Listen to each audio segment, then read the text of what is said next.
Bad Boys Video open 7 days a week, and yes, we have an adult section. Who is this? Okay, which part of Bad Boys Video did you need clarification on exactly? What number is this? Jimmy, is that you? Told you to stop fucking with those mushrooms, bro. Remember last time you watched Frozen and thought that Snowman was the devil? This isn't Jimmy. Okay, bye. Wait, you're hanging up on me? No, never. Oh, for fuck's sake. Bad Boys Video open 7 days a week, blah blah blah, what? It's me again. Yay! I was hoping the loser with the awkward Batman voice that I don't want to talk to would call back. What do you want? I just want to talk to you for a second. Listen, if it's about anything other than movies and or MCU fan theories, I'm hanging the hell up. Do you like scary movies? Hell yeah. I eat, sleep, and especially shit horror. It's actually IBS. I'm in the bathroom way too often. Sucks. What's your favorite scary movie? Ooh, that's tough. Come on, just pick one. Just pick one? Easier said than done, bro. I mean, you gotta specify which subgenre. You got slashers, monsters, vampires, zombies, possession movies, killer karma. Who cares? Just pick one already. Ew, rude. Well, I'm not picking just one. I'll pick a franchise, okay? Friday the 13th. They're the ones with the guy with the hockey mask, right? No, it's the one with the rubber tire that vibrates when it murders people. Of course it's the franchise with the hockey mask. I like those movies. They were scarier, except for the ones where he goes into space. You shut your whore mouth right now. Jason X is a good time, especially when you get to blazing right before you watch it. Tell me, are you alone at the video store tonight? Affirmative. Tonight I am rolling Han Solo. You know, you never told me your name. Bond. James Bond.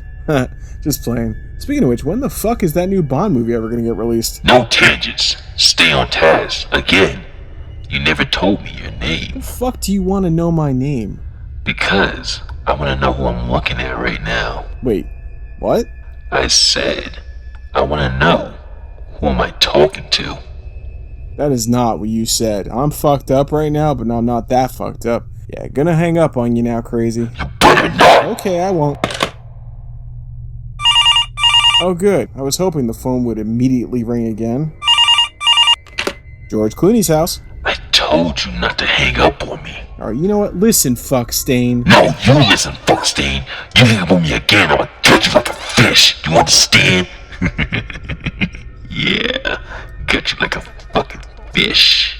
Well, that got dark. Listen, I'm over this game. Oh, but the game has just begun, Jonathan. Wait, how did you know my... Well, it's actually just John, but...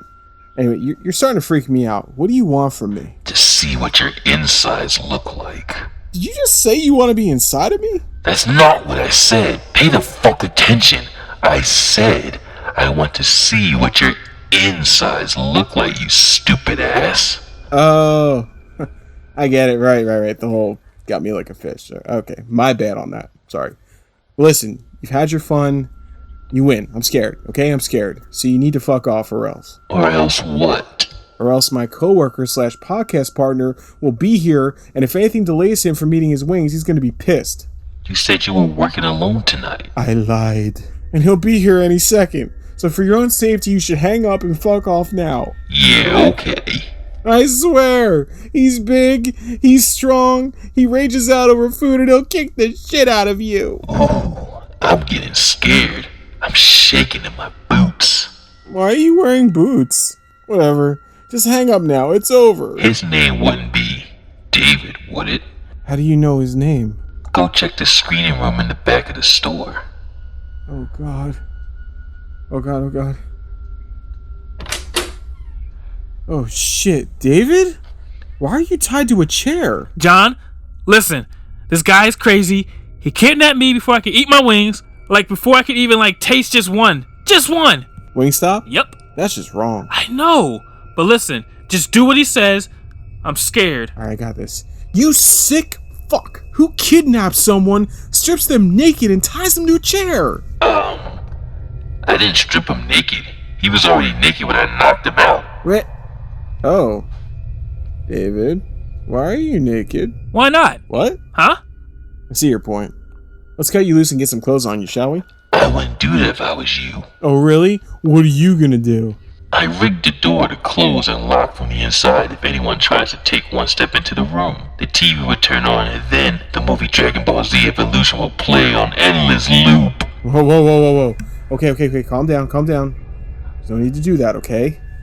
What do you want? I want to play a game. Any chance it's Hungry Hippo? No! Here's how to play. I ask you a question. If you get it right, David is free, and every copy of Dragon Ball Z Evolution will disappear forever. Wow, seriously? You mean the world will be rid of that cinematic scourge? That sounds amazing. Ahem. Oh, yeah, of course. David being free would be great too. Yeah, of course. All right, fire away. First, close the door and walk back to the front of the store. Okay. David, don't worry. I got this. John! I can't see Dragon Ball Z Evolution again. I just can't. Hey, you won't. All right, I'm here. So what kind of question is it? It's an easy category, and one I know you'll love. Movie trivia. Seriously? Oh, you done fucked up now, son. You're in my house now. Bring it the fuck on, you boot-wearing bitch. You said you loved the Friday the 13th franchise. Any true fan knows there wasn't just one killer in that franchise, so you must name them all. Oh, not only will I name them all, I will do it in the order that they appeared. Pamela Voorhees, Jason Voorhees, and the one with the most intimidating name of all, Roy, the ambulance driver from A New Beginning. Game over. I'm sorry. That's the wrong answer. You're a wrong answer. I nailed it. Afraid not. No way! Listen, the number of times I have watched those movies is higher than the number of sexual partners Jennifer Lopez has had, which you know is a number that is no joke. Then you should know that in Jason Goes to Hell, multiple people are killing as Jason. What horse shit? It's just Jason killing. If Jason possesses some dude named Larry, it's Jason walking around in his body. It's not Larry. You got most of the answer right, which is lucky for you. As for David, it's showtime. What? No! David! Oh my god. You're okay. Yes! I knew you would get whatever question you asked right. Thank you, my friend. You are as smart as you are handsome. Yeah. About that. I technically got the question right, but he gave me some bullshit that I didn't, so let's just hurry the fuck up and get out of here, shall we? Wait, you got it wrong? You ugly dumbass motherfucker! I'm freeing your naked ass, aren't I? No! Please, open the door, please! Fuck you! Samuel Jackson? I am Goku. I am Ozaru. Oh god, he wasn't lying. It's Dragon Ball Evolution. No!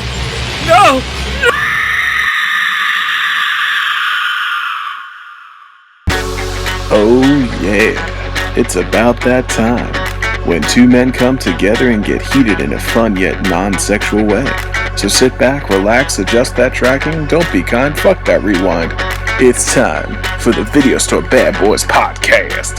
Yeah, boy! Does Tom Cruise tighten his ass when he gets in the sprint mode? I saw Species. I was traumatized when I saw the second one, and he choked this woman on his dick. He was like, yeah! I got a lighter, I got no badge, what am I supposed to do here? Who the fuck are you?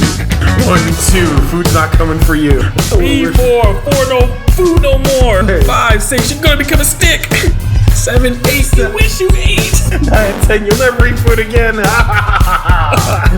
So, titties. Titties in action. Go together like peanut butter and jelly. And now, your video store bad boys, David Coy and John Kent.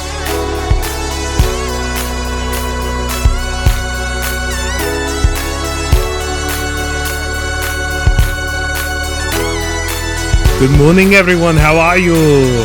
It's episode 7 of the Video Store Bad Boys podcast. Welcome. Oh shit, that's right, it is episode 7. Welcome back, everyone. We are so glad to have you all. We are the Video Store Bad Boys. My name is Jonathan Kent. What is your name, sir? They call me Mr. David Coy. Ooh, that is his name. Learn it well, for it is the seal of your doom.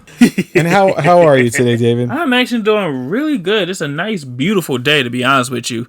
And I am refreshed, I am full of energy, and I'm ready to get into this bad boy right here. Amen to that. And as we all welcome everyone back here to the video store, just a reminder, all are welcome here. Nothing is off limits. There will be no mercy shown in any movie. We pull no punches here. If you get offended, what do we tell them, David? Go fuck yourself. Yeah. And before we go any further, just to let you all know, we are on social media. Tell them, David. Yes, we are on social media. You can find us at Video Store Bad Boys on Instagram, Twitter. Follow us and make sure you like and subscribe if you like what you hear here. And spread the word. Come on. Don't keep it a secret. I mean, you can tell us your secrets if you want to. Yes, I won't tell. I might. Oops. A lot to talk about this week. We got a lot of topics. Just to give a quick breakdown, we're going to talk about the Oscars. We're going to talk about a little video game movie that dropped on HBO Max. We're going to talk about a little Marvel show that just wrapped up its 6-episode run. And we're also going to talk about a certain trailer that dropped regarding a certain major musical that is being remade, directed by a little director named Steven Spielberg. So shall we get into it, David? Yes, and I can't wait to talk about Uncle Steve's trailer, yes. Yes, for those of you out there that know, he hasn't acknowledged us, but we are currently filing paperwork that shows that we are, in fact, the nephews of Steven Spielberg. He keeps avoiding us, like eye contact or restraining orders, that old chestnut, but, I know. He's a funny guy. He's a little game we play. It's like tag. We see him, he runs, we run after him. You know what I mean? It's a great game. We get our cardio in. I'm excited. Uncle Steve. All right, so let's get into it. David, the Oscars were yesterday, and they came and went. I mean, does anybody really care? I mean, I'm not trying to be an asshole, but I don't think, can we just start out by saying, are the Oscars really what they used to be? The funny thing is, I haven't really watched the Oscars in so long. Before, it used to be a nice, event. You see all the movies and, see movies you haven't seen. It's like, oh, this looks like an interesting movie. Maybe I might want to watch this. The prestige of the awards and stuff, the glamour. I definitely love watching them going down the red carpet and how fly and how gorgeous they look. That's a highlight for me. It's really just the red carpet part of it, because the stuff that they put on, the clothing, it's like, wow. Because actually, I would say personally, I always keep it simple when I want to wear. So I always imagine if I was always on the red carpet, would I go loud? Would I go simple? Would I be subtle? I don't know. I might be somewhere in between, but depending on how I feel, I might throw in a hot orange, a whole fedora, a 3-breasted suits, the shoes, the mask. I don't even know. I feel like I'm dressing like my grandfather because he got some hot orange shoes. I'm not gonna lie. Grandpa Coy? Back in the day, that was a thing. Wow. That'd be fine with me. We should, if we were ever go, we should Dumb and Dumber it. Like, we should do the blue. I'll wear the blue suit. You wear the orange one with the top hats. Yes, that would be perfect. But we don't acknowledge it. Like, we'd be real serious. Like, what's Dumb and Dumber? I've never seen that film. What? Yeah, it's like, come on, guys. You think we don't look good in our suits? Yeah, but yes. Getting what you're saying, I know that's a big draw. Everyone likes to see them on the red carpet. But in the end, does anyone really love the 3-hour haul that is this fucking award show? And even this year, David, they had no host. They had no musical acts, none of that shit, and they still went 3 fucking hours. Listen, guys, I'm going to say this right here, right now. If you can sit through that for 3 hours, our podcast, when it's at 2 hours, should be nothing to you guys. Just throwing it out there. Thank you for coming to my TED Talk. Plus, at least we keep it exciting and fun. There, it's just, how long does it take to give out awards? There's not that many to where it warrants 3 hours. And I get it. They buy that block of time ahead of time. They need to do that years in advance. For TV, it's a lot of money. And with COVID and everything, obviously everything changed. That's why there's no host. That's why a lot of changes happened. But to me, if you have to make those kind of adjustments, take an hour off at least. You could bang that out in 2 hours. Am I wrong? True. You definitely can. But I feel like also it's like because before they had like awards they probably gave out beforehand to save time because there's so many different awards and stuff. So I guess I get why, you may. I don't want to shortchange anyone with their awards. Like everyone deserves, a spotlight with their awards, like no matter how small or how large it is. And speaking of, I feel like it's about time that we should start giving awards to at least stunt people. Yeah, that's why I don't like it. I feel it's very biased. I feel they should just call it like the Independent Dramatic Film Awards, because you ignore so many other genres of film. You ignore blockbusters that everybody loves. There's films that have stood the test of time that have lasted decades. No Oscar consideration. Maybe we'll throw you a bone with visual effects and shit like that. But other than that, you're not good enough. Instead, we're going to sit here and nominate a movie about a guy talking to a paper bag. I'm exaggerating. That film doesn't exist. But I'm just making a point. You know, and like you said, too, how about giving something to some stuntmen? The ones that make the actors look good. The one that risk their lives.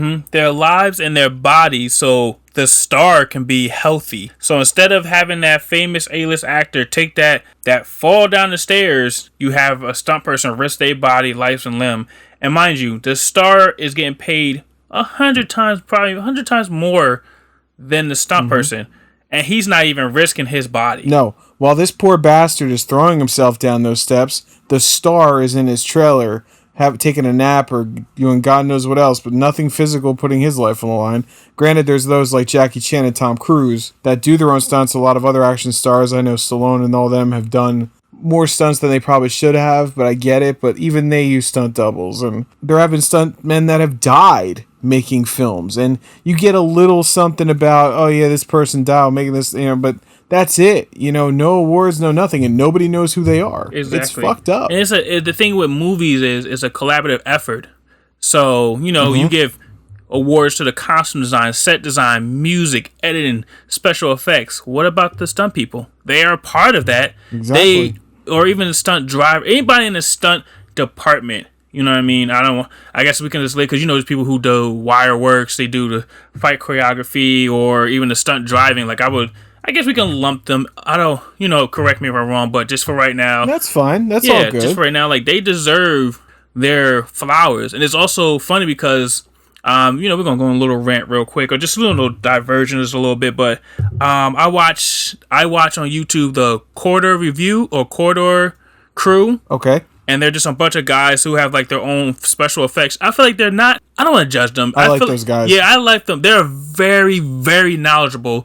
And I feel like they're a nice, you know, let's not even worry about the size studio. They're a bunch of guys that are very knowledgeable about what they do. And they always have these things where you have VFX breakdowns and stunt breakdowns and stuff. And I love watching the stunt people. Yeah. And talk about how they do these fight scenes, the amount of energy, and they're always breaking down like the stunts that you think are like, this shit looks like it hurts, like someone could have died from this. Yeah. They're telling you like, yo, that they might be padded up, or they gotta fake it, or like they do certain ways to make sure everyone's still safe. And it's like, it gives you another perspective about movies, and I love behind the scenes. So me too.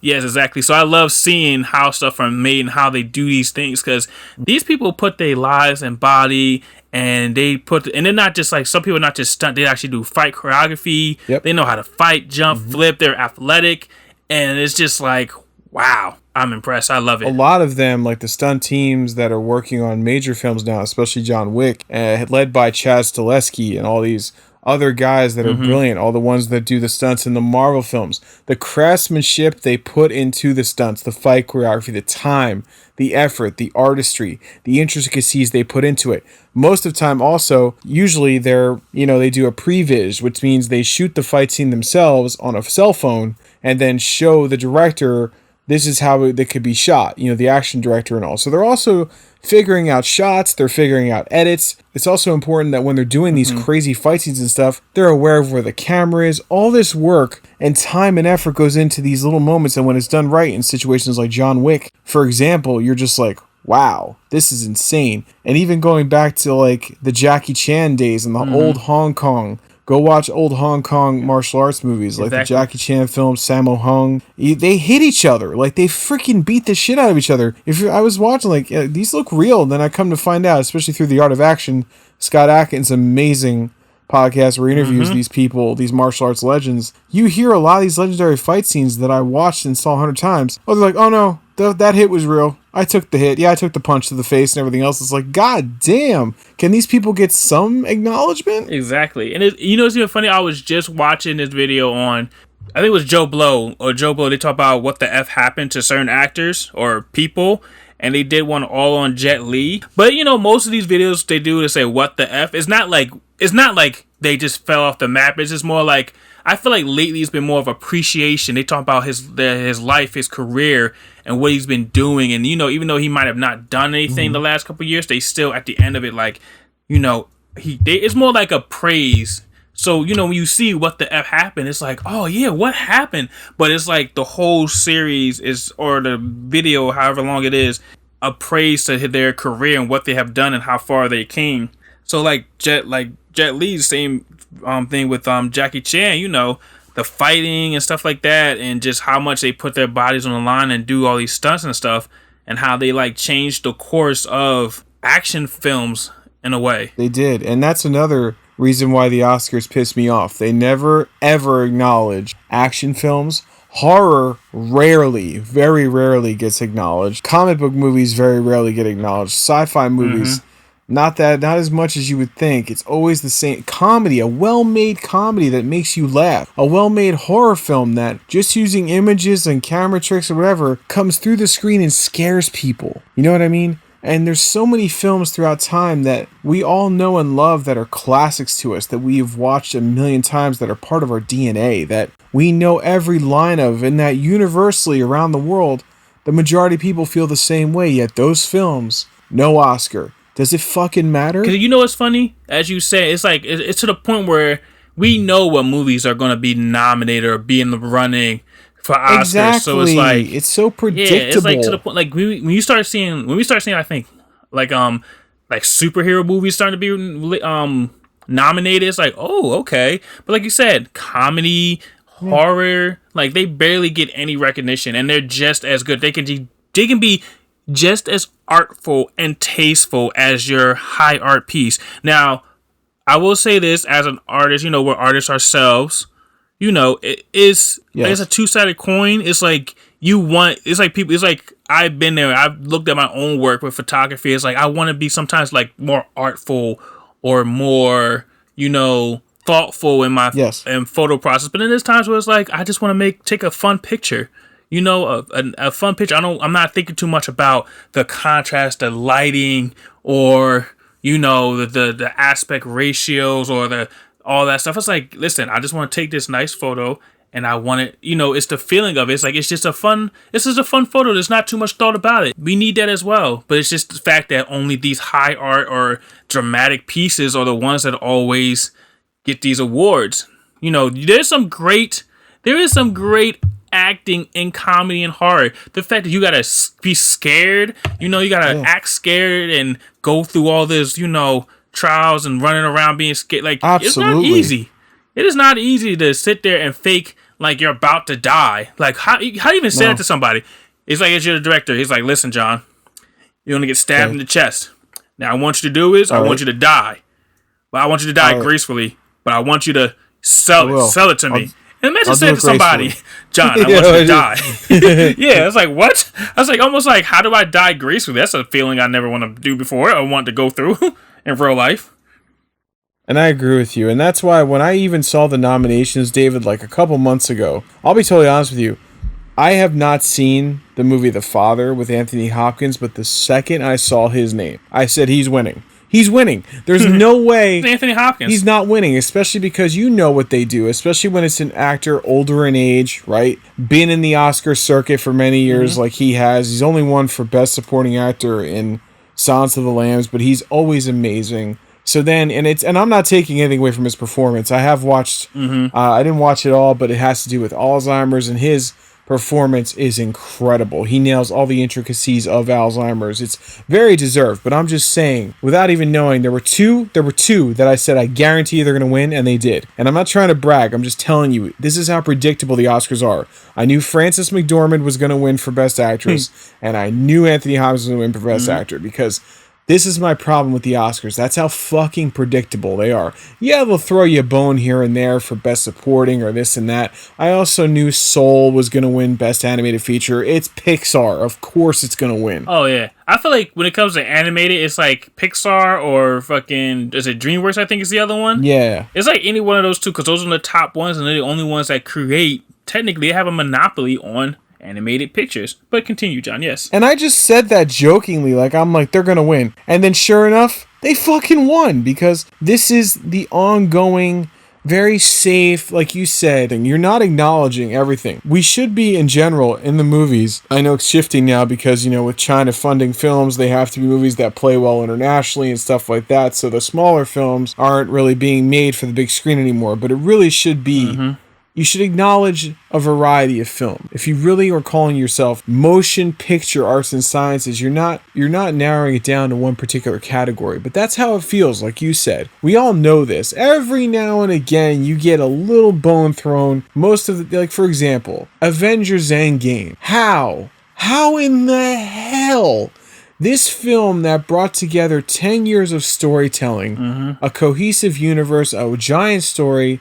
Everybody is amazing in the film. It's the second highest grossing movie of all time. The world fucking loved it. Nothing? You want to look at me and tell me that doesn't deserve some type of Oscar award? What's going to stand the test of time? That or the little art house film that maybe 100 people saw? Who's going to remember it in 5 years? Nobody. Who's going to remember Endgame? Generations of people. And that's where I get pissed off. Yes. And I remember someone told, I'm pretty sure I remember it was someone I saw somewhere, they was talking about movies that, you know, same thing about these awards, what really matters at the end of the day. When it was like Driving Miss Daisy came out at the same time as Do the Right Thing, I believe. Yes, exactly. Which one do you remember more? I definitely remember Do the Right Thing, yes. And I love Do the Right Thing. I never even saw Driving Miss Daisy, but it just sounds like something I don't really want to watch. Let me tell you something right now. It's boring. I mean, I don't think anybody even remembers. When you think of Morgan Freeman, he's done so many roles since. I don't even think he's associated off the bat with that movie. I don't know anyone that really even thinks about it. You brought it up right now. That has to be the first time I've even thought about Driving Miss Daisy in I don't know how long, years. But Do the Right Thing, I only saw clips of it, but like 5 years ago. I saw it in like spurts. Like I sat down and watched it from front to back, and what it did for just socially, and that's a movie that punches you in the face, and that is something that has rocked the culture. It's definitely shown in film schools and everything else. It's one of those films that will stand the test of time. Every single performance is amazing, and that's my point. But that also could be construed as an Oscar film technically. But what I'm wondering is, like, for example, right? How in 1991, David, can you look me in the eyes and tell me that the best picture of that year was not Terminator 2 Judgment Day? Oh, it's because Arnold Schwarzenegger's in it? Is it because, what, it's sci-fi? That movie is loved around the world by millions and millions of people. It's considered one of the best sequels of all time, one of the best films of all time. The special effects still hold up. It's one of James Cameron's absolute best. Everybody loves that movie. It's a part of like I said, it's one of those movies that's part of your DNA. And there's an actor, Arnold Schwarzenegger. How many fucking blockbusters has this man made that we all know and love? How many would you say? Oh, I can't even count on my hand, but right. And the fact that that movie was so good that they have yet to top that. That was number 2. Bingo. They came out with at least, 6, 7 movies, and each one after them could not live up to that movie. Right. And you want to tell me what could have possibly, you know damn well that, of course, because Arnold Schwarzenegger's in it, then automatically the snooty Motion Picture Arts Academy, whatever the hell those fuckers are, they got to turn their noses up. That is not part of our films that we consider art. It is art, and it's brilliant art. And it's amazing. It touches everybody around the world. And it still holds up to this day. What else? How many movies from 1991 can you say that about? Not really sure. But you know what I just thought about too? What? It's always these types of movies that probably don't get the best director, best picture. They don't get those. They probably not even get best actor, supporting actor, actresses. But they always somehow get best sound effects editing, best sound, best makeup, best visual effects. Because I'm looking at it now. Yeah, that's all they give you. They always get these. It's like, but you can give them this, but you can't give them best. Like this, I love Terminator 2 Judgment Day is, like you say, you can never go wrong with this movie. It's almost perfect in every way. The special effects still hold up. What, 20 years later? Is it 20 or 30 years later? 30 years later. There are movies that have come out 5 years ago, and But nobody remembers. not even that. Their special effects don't even hold up 5 years No. later. And let me ask you this, David. What won Best Picture? Now, it came out in 1991. What do you know what won Best Picture in 1991? No, what one? See what I mean? You don't even know. Who gives a shit? It's actually Dances with Wolves, that stupid Kevin Costner movie. I don't want to say stupid if you like it or whatever. Really? But I'm just saying, put Dances with Wolves next to Terminator 2. Be honest. You want to look me in the eye and tell me that's better than Terminator 2? Fuck you. No, it's not. It's not. I will say it's different. It's different types. It's dramatic, and you have action. So you have different types of. You have different sides of the coin. But this has to be somewhere you can find a medium. Right. That it's to the point where it's almost to the point where if you want to win an Academy Award at this point, you don't need an Academy Award to let people know that you are an amazing actor, actress, director, special effects, none of that. But for some odd reason, if you would want one, we already know what you got to do. You got to pick up a dramatic piece or a dramatic film. That's what you got to do. There's actors that people love. How many people love, like you said, Arnold Schwarzenegger, Never won an Samuel Oscar. L. Jackson, Never won an Oscar. All these other people that we love, they're beloved by everybody by the roles they pick, the way they are. You think we care if they don't win an Academy? We still love them. They're still, and you know what? They're still getting paid millions. Millions. You think what did an Oscar do? Just bump them up maybe a couple mil? There's probably does Tom Cruise have an Oscar? He was nominated. No, He should have won for Born on the 4th of July. That's a performance that he gave that was unreal how good he was in that, but he was too young or whatever bullshit they want to give excuses, but he should have won. And I think he should have also won for Collateral. I think he was amazing in that. I think he put a performance in there that is very different, and Michael Mann, amazing director. But what I was gonna say is, you want to give a perfect example? How about the franchise we just talked about in the last episode that's made billions of dollars, called The Fast and the Furious, and Vin Diesel, The Rock, these people, no Oscars in sight, but guess what? It doesn't matter. He made a franchise that everybody in the fucking world loves. Every one of those movies has made bank. Everybody owns them. Everybody loves them. They rewatch them. And when it comes out in theaters, they pack their asses in the theater. So who the fuck cares that it's never going to win an Oscar? Guess what? It won its own award, okay? Exactly. I would say just this though. I would say it is good to win an award for your work, okay? It's good to have these dramatic pieces, these action. It's good to have these variety of movies across the spectrum. But they should. But the thing is, like you said, it's just the Oscars or the Academy Awards just don't reflect that. And that's bullshit then. Then don't say you're representing all motion pictures, because you're not. You're very biased and very snooty and very elitist. It really is a matter of opinion. It varies. There's no fact. There's no such thing as best picture, because what are you basing that on? What you consider to be the best picture, I might consider to be the worst. And guess what? Neither one of us are wrong. It's all subjective. Yes. It's bullshit. Exactly. So really, what does this even mean? Because, example, and I found this out years ago, this is why I stopped doing this, is there's movies that I hate, and I mean hate, that I found out via the internet other people love. Just like the movies I love the most, I have seen and read people shit on them. They're not wrong, and I'm not wrong. That's the beauty of it. So if for you, example, if your favorite movie of all time is John Wick, and someone else says, well, my favorite movie is The Godfather, right? There's no wrong there. There's no wrong. You can't argue, well, my film, The Godfather, won Oscars and it's on the AFI list, therefore mine's better. No, it's not. No, it's not. It doesn't matter. You know what I'm saying? And that's where this whole shit gets under my skin. And that's where I just wish it was more representative of all films. And if you have to break it into categories like that, you got 3 fucking hours. You can't make a horror category, an action category? Yeah, a horror would definitely... Yeah, why haven't we gotten a horror already? There's been some amazing horror. I think it's Midsommar. I am still haunted by that movie. I know! That movie actually really creeped me the fuck out. Like, every time I think about that movie, and it's by the same guy who did Hereditary. Another one that should have got attention, and it didn't. And also, he also started off with what was it? Something going on with the Johnsons. Yo, you That messed was his me up first with one? that. Oh my god, don't watch that shit. It's so good though. Yeah, that movie. But you think about Get Out.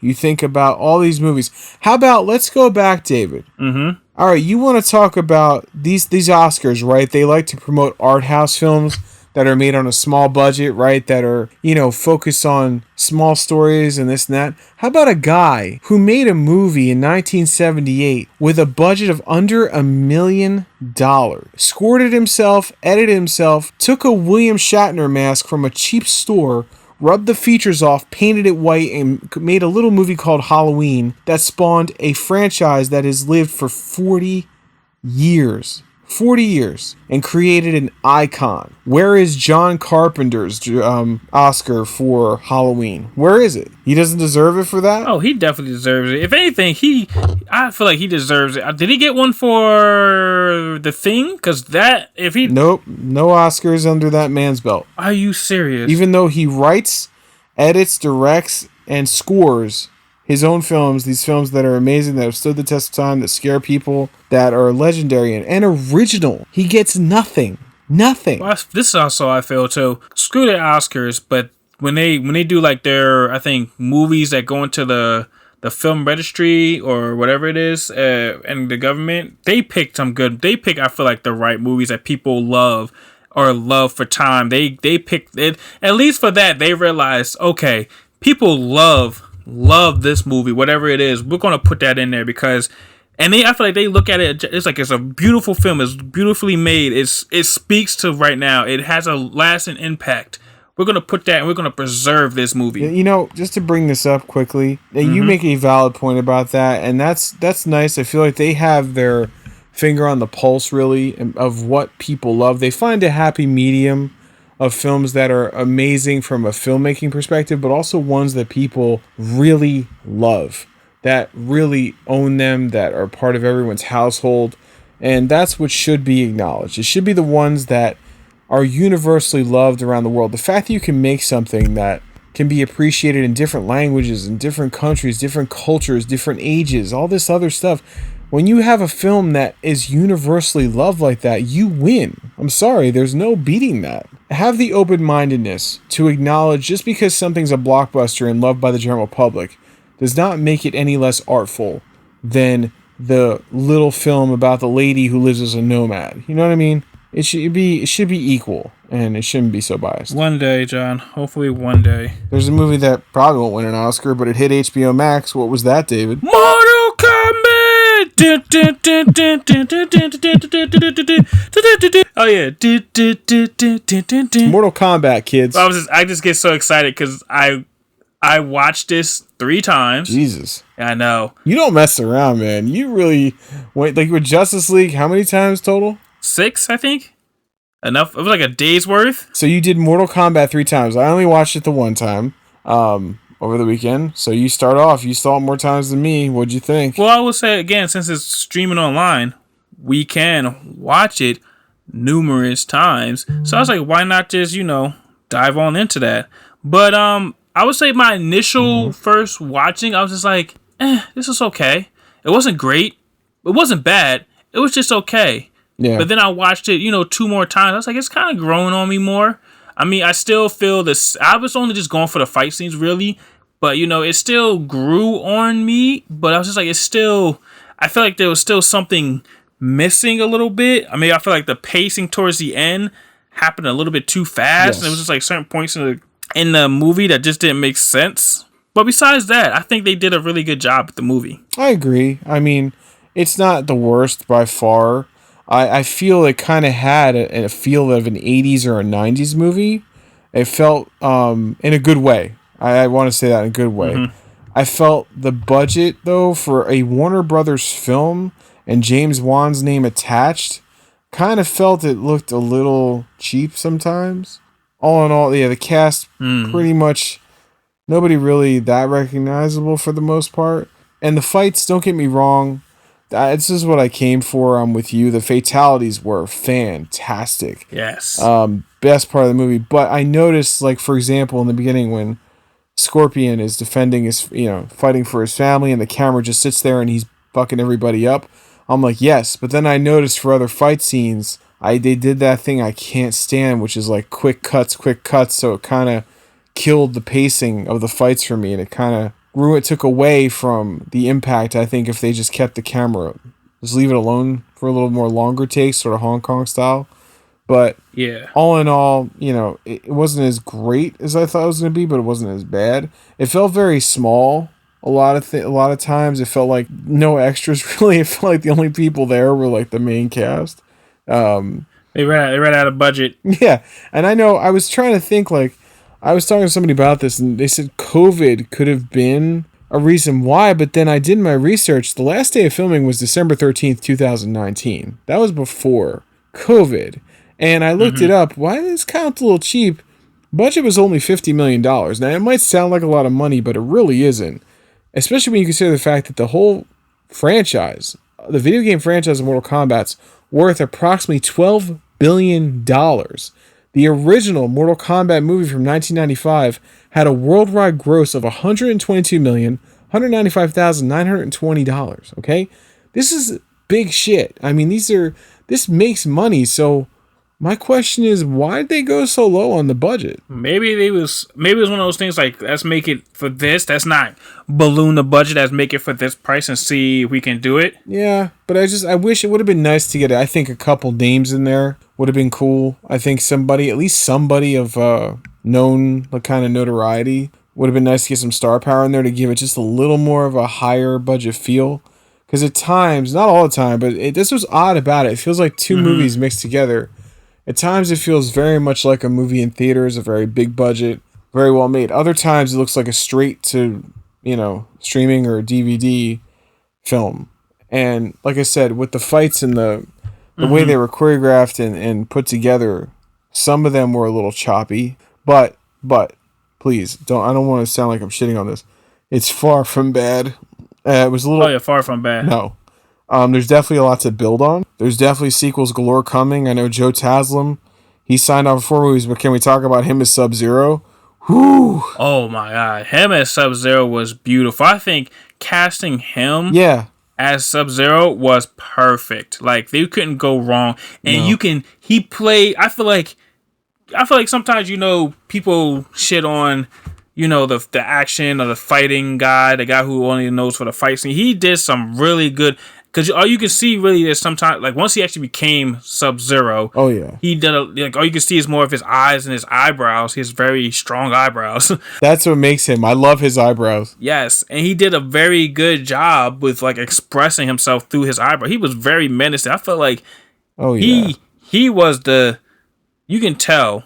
Don't fuck around with him. Like when he said that we have to jump him together, you know why. Yes. That's a very good point, because sometimes they do that with villains where they're trying to sell that they're scary and intimidating, and you kind of see like they're not. But him, oh my god, ever since I've been such a fan of him, I love him to death. I think he's amazing in the raid. On Warrior, he kills it. And yes, he has those eyebrows that makes him very distinct, and he can be one of the most intimidating motherfuckers ever. And he definitely brings out, like you said, to Sub-Zero. I mean, he's in a mask, he has contacts on, and he still conveys so much through his eyes, and he's a very good actor and an incredible martial artist. Oh yeah, I remember watching the behind the scenes. They said that he had to slow down his movements because he was going so fast.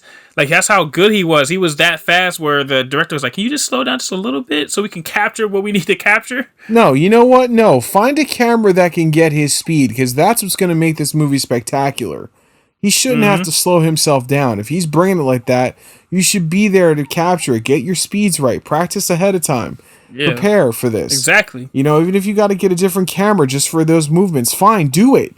Do it. Don't freaking tell him to slow down. That gets me so mad. Honestly, if you want him at his best, if you want that, I mean, you kind of got to not have him limit himself. That's what I feel like. I feel like he was A-list, and a lot of around him was kind of B. Well, they had a good strong cast in the sense, like the guy who played Lewis, Hanzo Hasari's Cole Young. Ugh. If you notice, he was in Deadpool 2 as like Sunstar, whatever that guy was. That was him. Oh, right. That's where I know him from. Okay. Yeah. And you had, everyone knows, I think it's Hiroyuki Sanada, who played Scorpion. You've seen his face numerous times and places.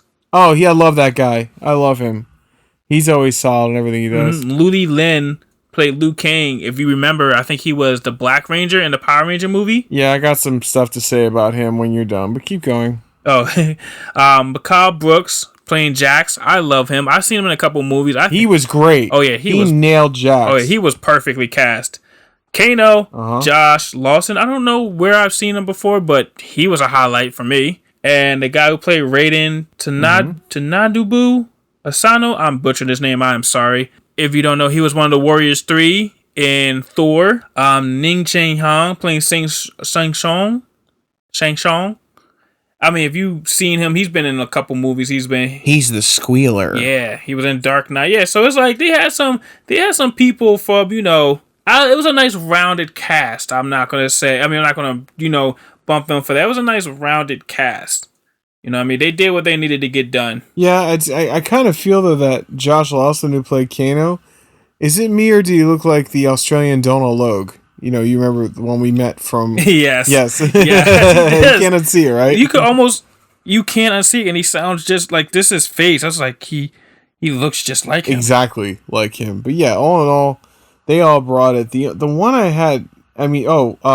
Max Huang is Kung Lao. Loved him. Oh, yeah. Fantastic. Cabal was really great. I enjoyed that. He was badass. But honestly, the one I had a little issue with, and I don't know if it was his choices or the director or the screenplay, but I remember him in Power Rangers. I liked him in it. He's a good actor. I'm not trying to take anything away from him, but Ludi Lin, the choices he made as Liu Kang in this movie were kind of weird. Like, he was like off or something. Like, his hand movements, it was like this weird sort of persona. Whereas, like, when Robin Show played him in Mortal Kombat 1995, he played him like a dude. Like, he had a personality. Yes, he had that presence, and he spoke in a way to where you could see he was from a Shaolin temple, but he wasn't like this kind of awkward, eccentric, kind of just very weird dude. Like, the way he speaks and everything else, where it's almost like, can you just be like a person for a second? Exactly. It felt like he was talking about his backstory, like he was an orphan and whatnot. I seemed like he was traumatized.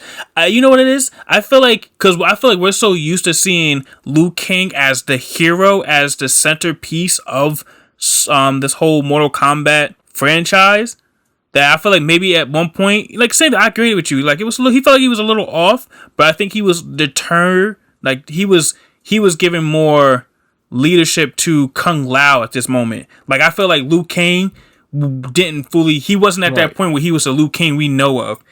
If they were to make hopefully, I pray they make a sequel, maybe that's when he'll fully come the Liu Kang that we know and love. Because once Kung Lao, spoiler alert, if you didn't see this movie, I feel like we should have said spoiler earlier, but whoops. Fuck it. Yeah. When Kung Lao got his soul sucked out, he was like, oh, we lost. Kung Lao was our greatest champion, blah, blah, blah. You can see, like, Kung Lao was that leader of the group per se. So now that he, sacrificed his life to save, his group and people, I feel like now this is when Liu Kang's finally going to step up to the plate, at least in the next movie, and be the Liu Kang that we know and love. Definitely. I did notice they put in his moves. Can I ask you, what did you think of the bicycle kick?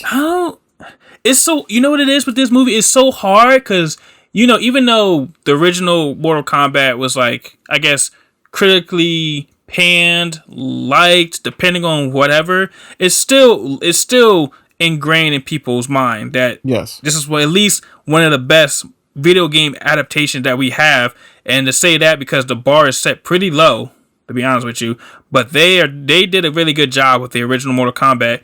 It's just that and it's funny because I was just watching a clip earlier of Liu Kang in that one when he did his kick, and I guess the way they did it was more, they made it seem more cinematic. It was slowed down. He was kicking the song, the music, but when he did it here, it was, I guess they didn't really show.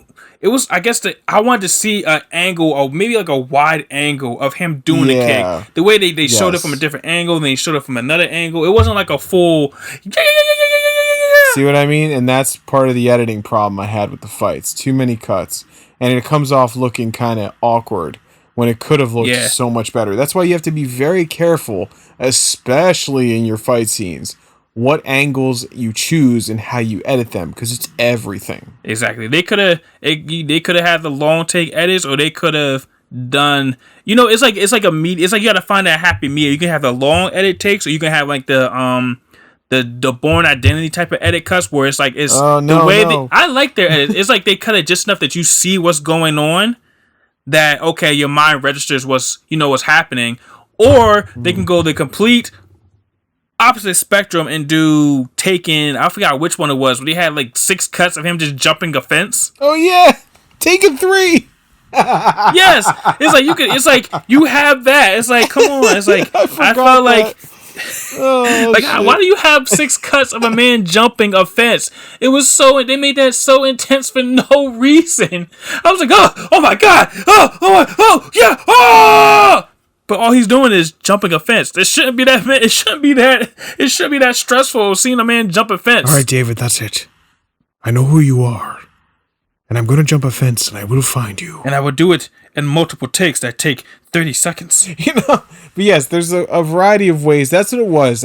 You articulated it perfectly, and that's what kind of bugged me a little bit. Is and this is why when it comes down to the final cut, what you put on the screen, you really have to fully understand that once it is there, it's there. You can't undo it. So seeing some of the final decisions that were made with some of these fights, including that moment, it just kind of was a little disappointing to me, because it feels like, come on, guys, we're in a time now of John Wick. And then after I watched that, I watched Falcon and Winter Soldier, and, we'll get to that discussion, but the fight between George St. Pierre and Sam was so well shot. And it looked so amazing. And this is a film, Mortal Kombat, that predicates itself on its fights. This is what the whole game is about. This is a film that everyone comes for the fights. That is the main attraction. Therefore, your top priority should be making these fight scenes as amazing as possible. We live in a world now where we've seen John Wick and other films like that, where The Raid, where we have seen superior fight scenes. People are tuned into this now. Even in Mission Impossible Fallout, you have amazing fight scenes. And even on TV now, Falcon and Winter Soldier has some amazing choreography. We know this. So now when you kind of do these fights where you kind of maybe aren't giving the kind of choreography or the editing or the timing that others are used to in these high quality fights, the film suffers. Exactly. And it's like, I don't know how to, I feel like also it's like, as a viewers, I don't think consciously we can at least articulate what we see and what's wrong, but subconsciously we just know something's not gelling, something's not right. It's like our mind will tell us, but we can't exactly say, I can't pinpoint it, but I know something is not right. Right, because you know why? You're not having the emotional satisfaction you would if it had been crafted better, where you're like, wow, that was awesome. It's more like, okay, And in the original, go back and watch, in the first Mortal Kombat movie, go watch Sub-Zero versus Johnny Cage. That fight is exactly what I'm talking about in terms of it. Oh, you mean Scorpion? Right. Scorpion? Yeah, Scorpion. I'm sorry. Scorpion versus Johnny Cage in the 1995 film. Ooh, that fight is a highlight. See what I'm saying, David? And that's what I'm saying. They did a fight scene like that now 26 years ago. You see what I'm saying? And it was so amazing, so well done. You felt every punch, every kick. It was so satisfying, and it ended great. And it was like, that's what I was looking. That's why I figured, especially with James Wan's name on it, I figured that's the kind of shit we were gonna get from front to back, and it was really not the case. Yeah, and can we just take a moment to talk about that fight with Scorpion?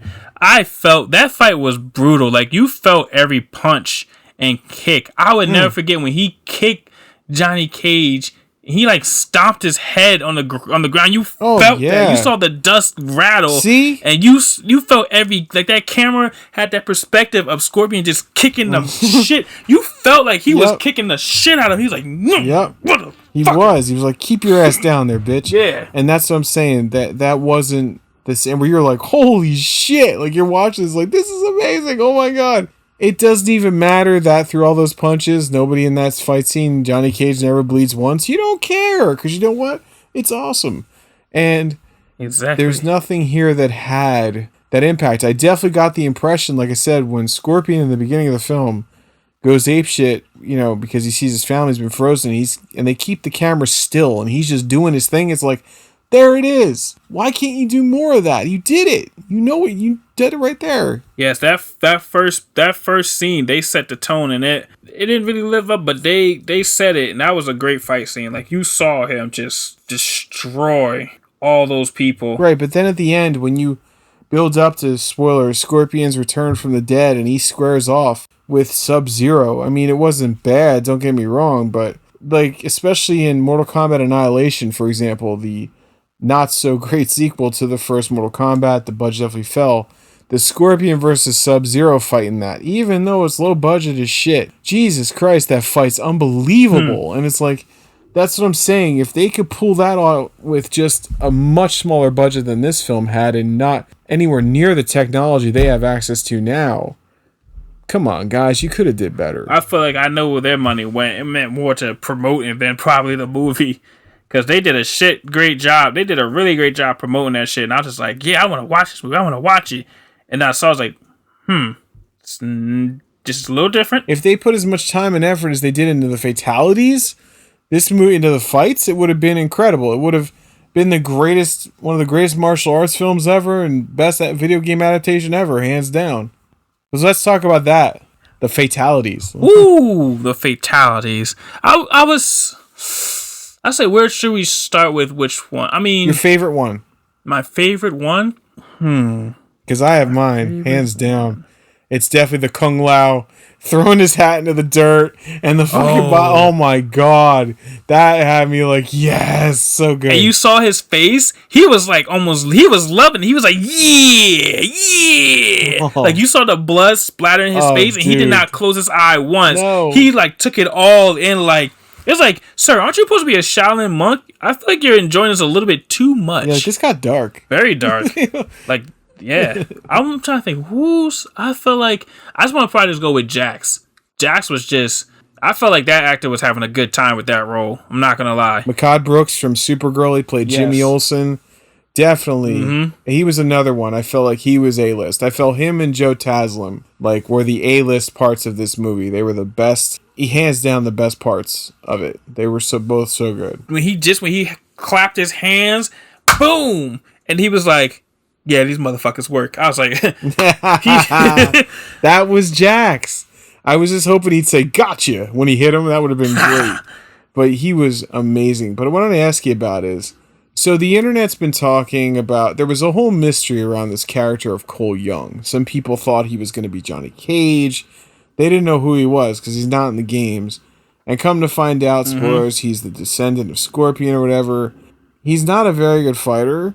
He gets his ass kicked a lot, and his special ability is he gets his armor so he can just take a beating more. So that's pretty much what it comes to. So he can take a beating because he's not that great of a fighter. But then people I was reading the consensus all around because this movie is not being very well rated. And I noticed that, and that's what got me nervous. Before I watched it, the critics that got to have the first viewing of it, the reviews were not good. And I'm like, this can't be right. This looks amazing. And one of the big complaints I saw was the character of Cole Young, saying that he was kind of pointless. How do you feel about that? I wouldn't say pointless. I feel like they restructured the story to make him have a purpose per se. And also, he was like he was like the new person for us to ask questions about what's going on with the whole, mythology of Mortal Kombat. You know what I mean?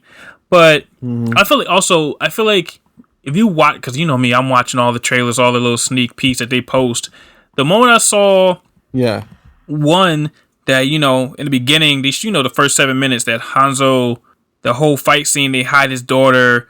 And then he sees those his wife and son die. I was like, okay, I'm starting to get it now. Because you also see trailers and clips where Cole is like seeing visions of Scorpion. And I'm just like, all right, I get it now. This guy's probably, and guess what? He was. I was like, damn, you guys couldn't hide that? It's like, come on. Sometimes I need these movie studios or advertisers, whatever, whoever's to blame for this, they do a better job at, hiding the plot of the movie.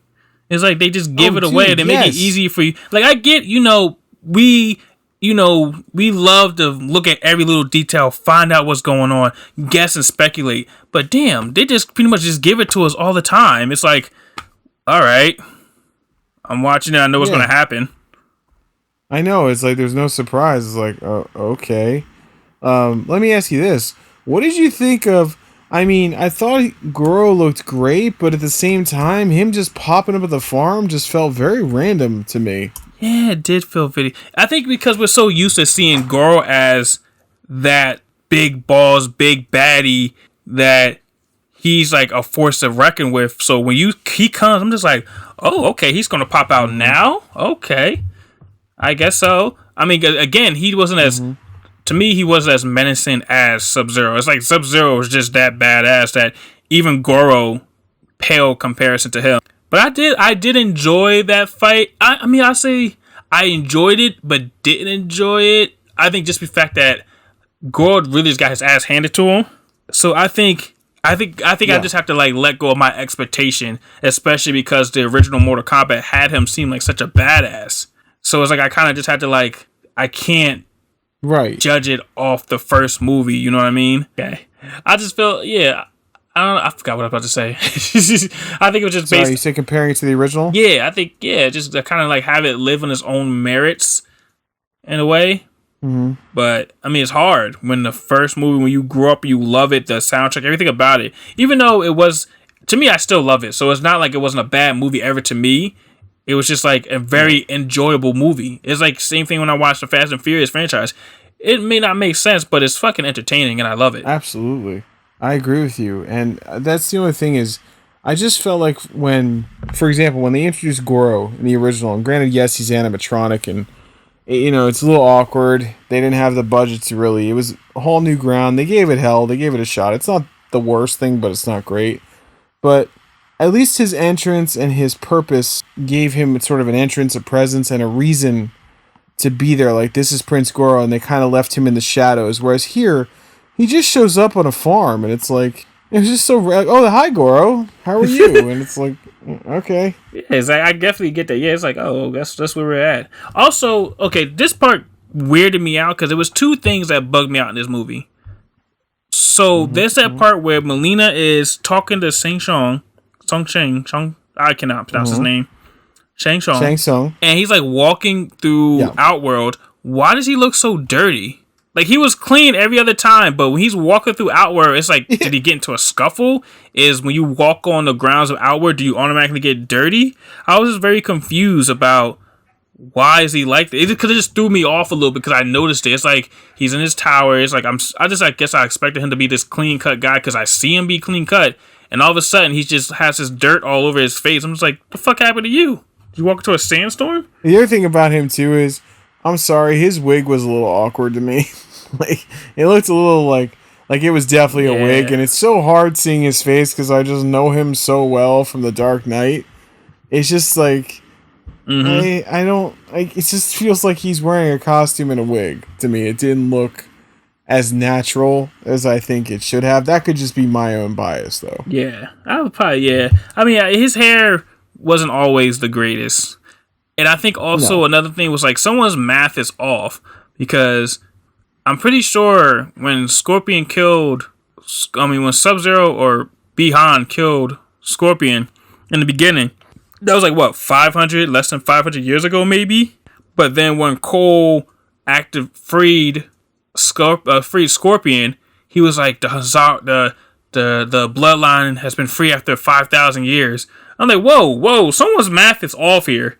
I was like, something doesn't make sense. What's going on? Yeah, I know. All in all, though, very entertaining. Would you recommend this to people if they haven't seen it? Oh, of course. I would. I would say going with an open mind. That was very Liu Kang of you. What I was going to say is, okay, you're a diehard... we both are Mortal Kombat game fans.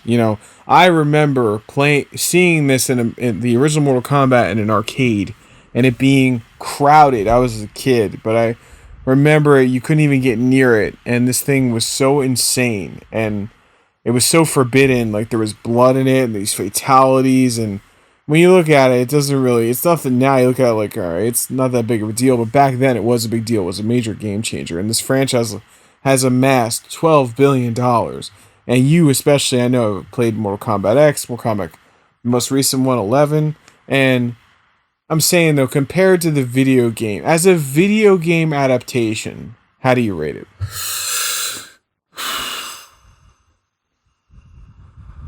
I'll give it a good 7. I'll give it a 7. Yeah, that's fair. Do you think, my other question, do you think it's better than the first Mortal Kombat movie? Oh, that's hard. That's very hard. I can't say yes. I can't say no. I can't. I don't know. I cannot. Because the first one, like you said, is so iconic. And even with the music, the song, and everything, it's like I can't. It's like I love them for different reasons, almost. Yeah. Oh, let me ask you this. What did you think of the remixed version of the techno Mortal Kombat theme that they put at the end? Did you like it? Nah, I did not like it. Same, right? They should have just kept it the original. Like, why are you trying to reinvent this? Yeah, just keep it how it was. I mean, I guess you want to stand on your own 2 feet. Cool, whatever. That's great. Kudos. But at the same time, it was just like that. It was so iconic. Like, you can still find some way to work it in. When they announced that they were going to include it, I got so excited because you and I both said when we talked about this previously in the older episodes that theme better fucking be there. And then they're like, don't worry, it's going to be there. And then I was like, then they released the track, like, you listen to it now. And I got so excited. I texted you like, it's ready. Then I listened to it. And I'm like, the hell's this shit? It's like this weird remix version. It's like, just play the fucking theme. It's just not the same. It's just like I said, like you said, it's like so iconic. It's like, how do you not? Because my question is, okay, what would have been the harm in playing the original? Like, do they really think they would lose people? Yeah, exactly. I guess the original didn't fit the theme or what they was really going for with that movie, but I mean, come on. Getting towards the end of the film, I kind of figured it. We talked about this previously. There was no mention of Johnny Cage. In the trailer, people were speculating that Cole Young, like I said, may have been Johnny Cage, which I thought was stupid. Like, why would he be using an alias? But at the end of the movie, which I figured, I thought it was going to be... Wait, go ahead. What? Sorry to cut you off. What if they pulled a Dark Knight Rises? Oh, God. Oh, no. What's your real name? What's your art? Oh, no. Johnny Cage. I like that. You should... Robin? Yeah. Yes. Like, Cole, what's your middle name? Johnny Cage. Like, you're like, oh, it's pretty. She's that. Stupid. Oh, Lord. Oh, my God. But no, they showed at the end. I thought it was going to be a post-credits. I knew they were going to do. And the second he said, we got to go find others, I said out loud, Johnny Cage. And he's like, I'm going to Hollywood right away. And then they show the poster, and you see the belt buckle of Cage, but they do not show the face. So clearly, Johnny Cage will be in the sequel. They haven't cast him, so I'm going to ask you right now. I'm going to put you right on the spot, David Coy. Who do you want to see play Johnny Cage? Who do I want to play Johnny Cage? You know what? Fuck it. Let's go. Actually, no. I was going to say Scott Adkins, but I mean, why not? Me. Don't tease me. I know. That my heart aches. Please, when you say him or Michael Jai White, like if he had been in this Johnny Cage and I love Makad Brooks. Don't get me wrong, but if it was Michael Jai White as fucking Jax and Scott Adkins as Johnny Cage, game changer. Oh man, just imagine if they did like a fight together where they like fighting against somebody. Oh my God, yes. That would be awesome. It'd be a whole undisputed reunion. But who do you think would pull it off? I got somebody, but you go first. You know what? I just thought about it just now. Ryan Reynolds, why not? Johnny Cage. Dude, that's not a bad pull. You know? Exactly. He has the personality for sure. He could do a fight scene.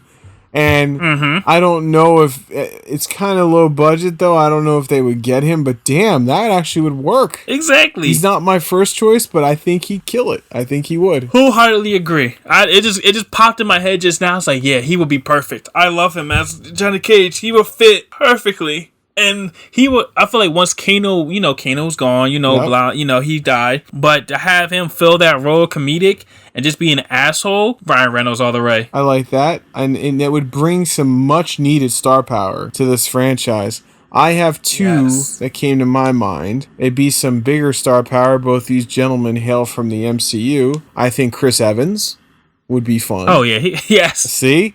And if you go watch Not Another Teen Movie or even Fantastic Four when he's playing Johnny Storm, he plays an asshole. Like, he can do that. And he has the physicality for sure. His fight scenes in Winter Soldier especially. Yes. The guy can handle choreography. And it would be a nice departure for him, I think, from the MCU, and could be a whole new persona that he could create to where I think he has the look, the sunglasses on, forget it. He'd be an amazing Johnny Cage. I like it. And my other, Chris Pratt. Yes, I'm sold. Chris Pratt, I feel like Chris Pratt would fit that role really well. I'm just laughing at it, just thinking about him in general, just doing it. He's like, you don't know who I am? Yep. Johnny Cage. And just like that lovable goofball. I know, and he's gotten himself into such shape to where I feel with some, a good fight choreographer, and right stunt team, the right trainer, and a smooth stunt double, we got us a solid Johnny Cage. Also, I just thought about it too. Randomly, this is an oddball one. This is an oddball person, but I feel like he can pull it off because he has done comedic stuff.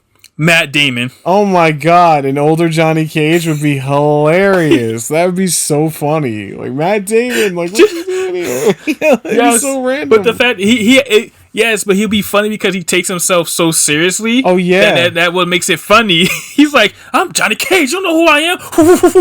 I am the master. Is there something about Matt Damon because he's such a good actor? He can play comedic roles, but if he takes himself, he plays himself he takes himself too seriously. Yes.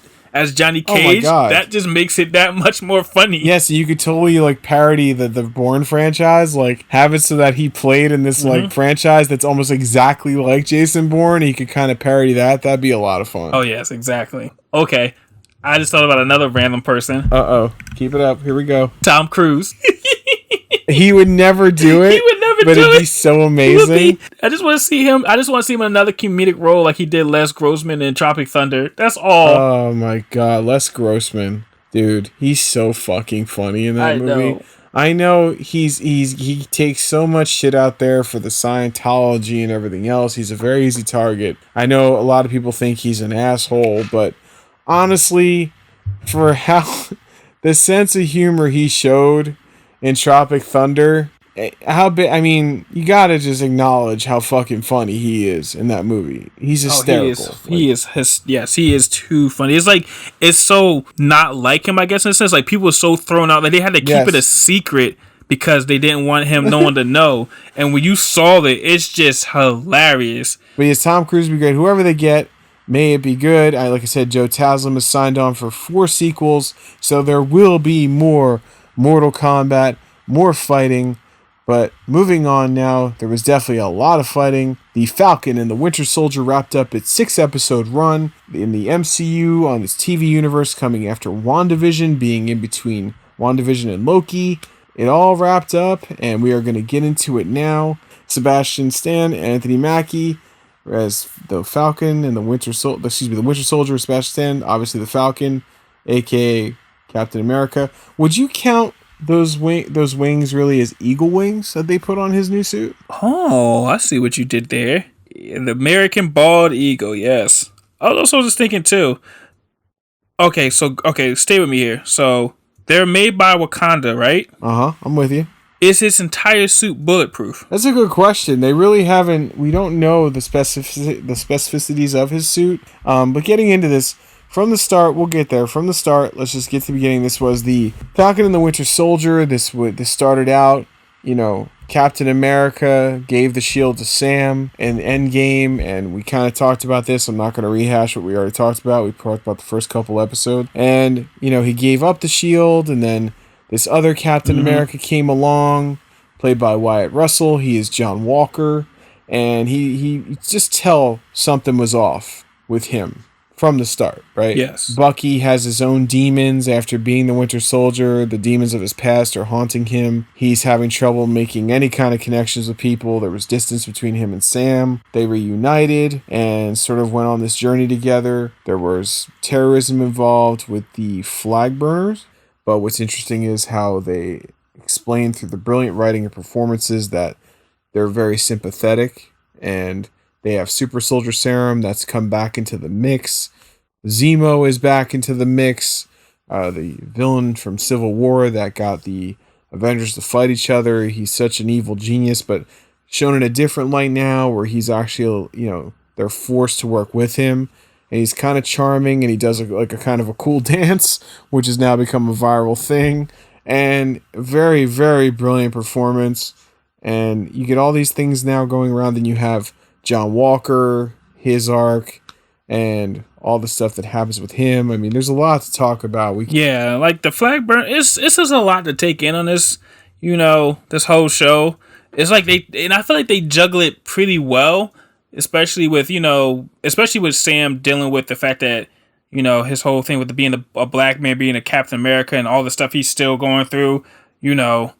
All these years of black people are so disenfranchised, everything like that, and even him finding out how dirty they did the first technically black Captain America.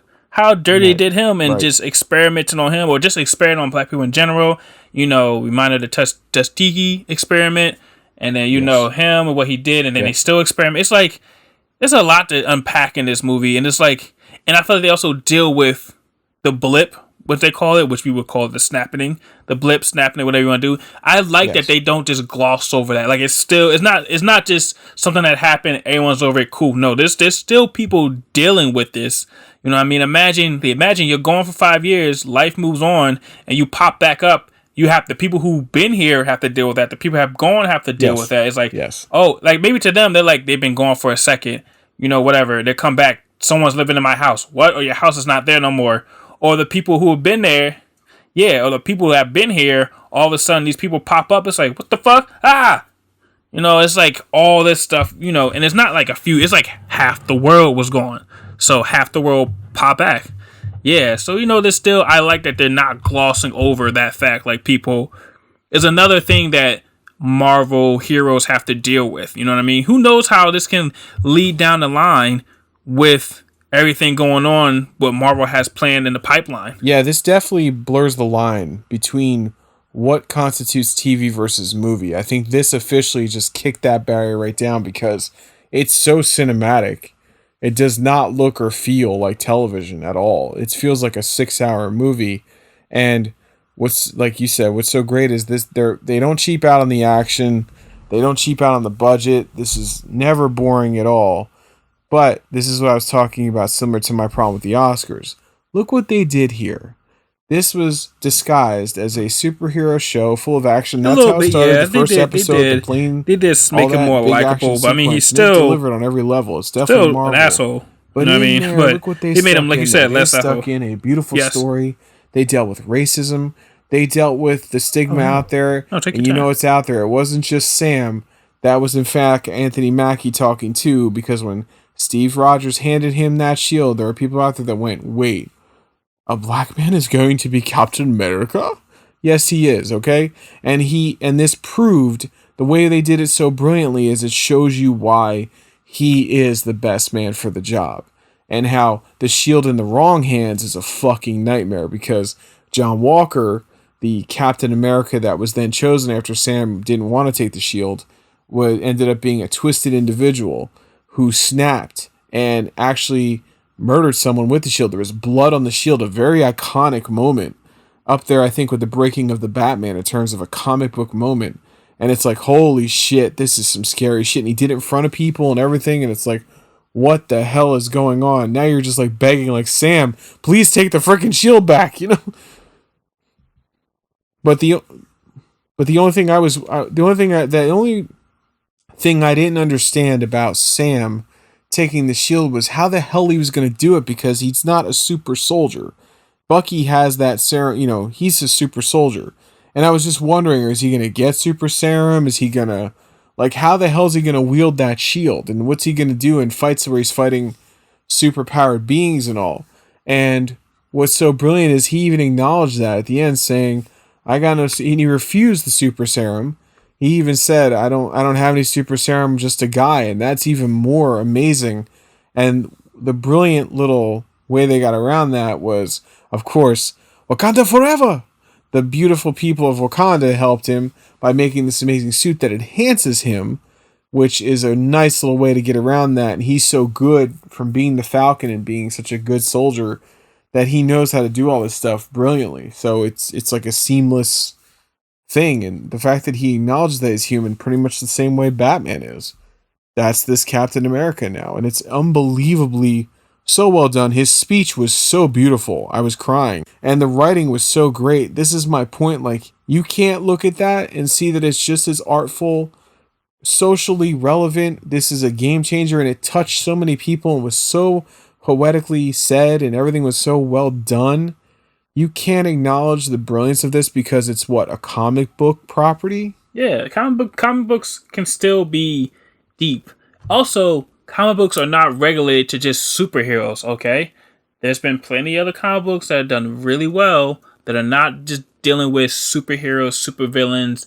There's comic books that are dealing with regular stuff. I mean, Road to Perdition with Tom Hanks, that was originally a comic book. Yes. Like, people, I think, forget about that. I know it was. Most people don't know that. I know.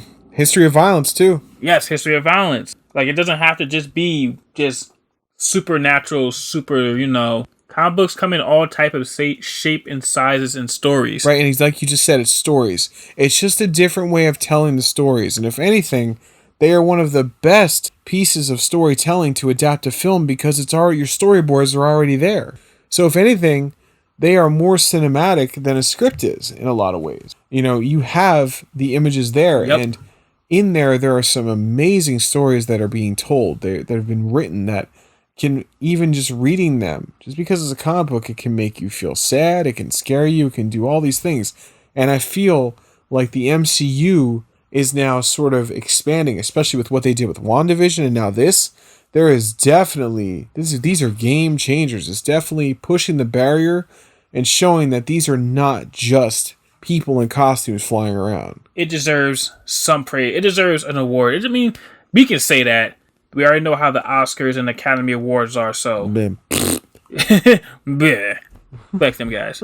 That's pretty much, again, we're glossing over a lot of it, but it is pretty much 6 hours worth of a story. My question is, do you feel that 6 episodes wasn't enough? Do you feel it was kind of rushed, or did you feel it was good? Well, seeing how it all played out, I feel like, okay, it seemed like it was enough. I would, obviously we would love more, but I feel like 6 episodes, now that we've seen it all, I feel like it was enough.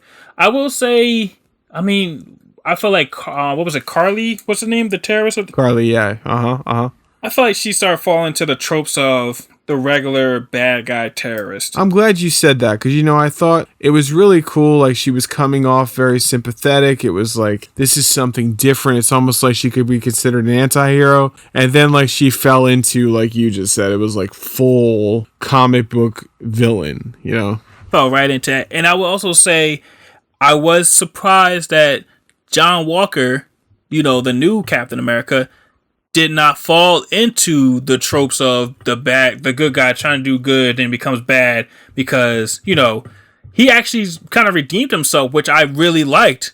That threw me off, but I did like that. Me too. I was not expecting him to spin around like that at all. But as you see, it's only temporary, because at the very end, we are introduced to a new character who is going to be a huge part of the MCU, as I've been reading. She's pretty much going to be the Nick Fury of the bad guys, and that is Contessa Valentina Allegra de Fontaine, aka Madame Hydra, who is played by Julia Louis-Dreyfus, her as Elaine from Seinfeld. They kept this so secret, like supposedly she was wearing like hoods and shit on set. Like, they only those that shot that scene with her knew she was in it. She was supposed to originally pop up first in the Black Widow movie. Black Widow. Yep.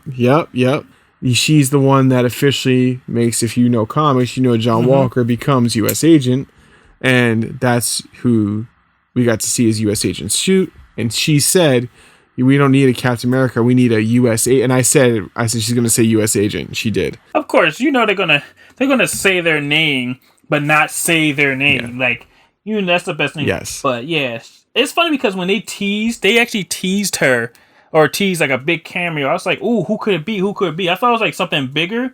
So honestly, I didn't know who she was at first. So when I saw her, I was like, oh, I know who the actress is, but I didn't know who she was per se. until I like looked her up. Yeah, we've been let down before with the whole fucking WandaVision thing. So I was a little worried. Oh, son of a bitch. Don't get me started on that. They teased us so much with that. I was like, ooh, is Doctor Strange gonna show up? They was like Mephisto. Nope.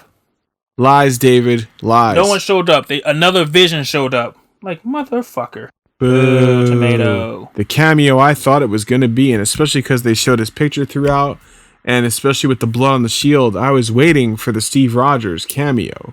I was thinking Chris Evans would have given that, like, sort of Rocky to Creed pep talk kind of deal. Not only, here's what's weird, and I wanted to talk to you about this, which is there's a weird thing going on throughout the whole show that he's up on the moon, and not just one person says it. But then what really found strange is when Sam is talking to to Winter Soldier. Mm-hmm. If you pay attention, he says, "Remember, Steve is gone." And I took it as he's dead when he said that. Yeah, I thought that too.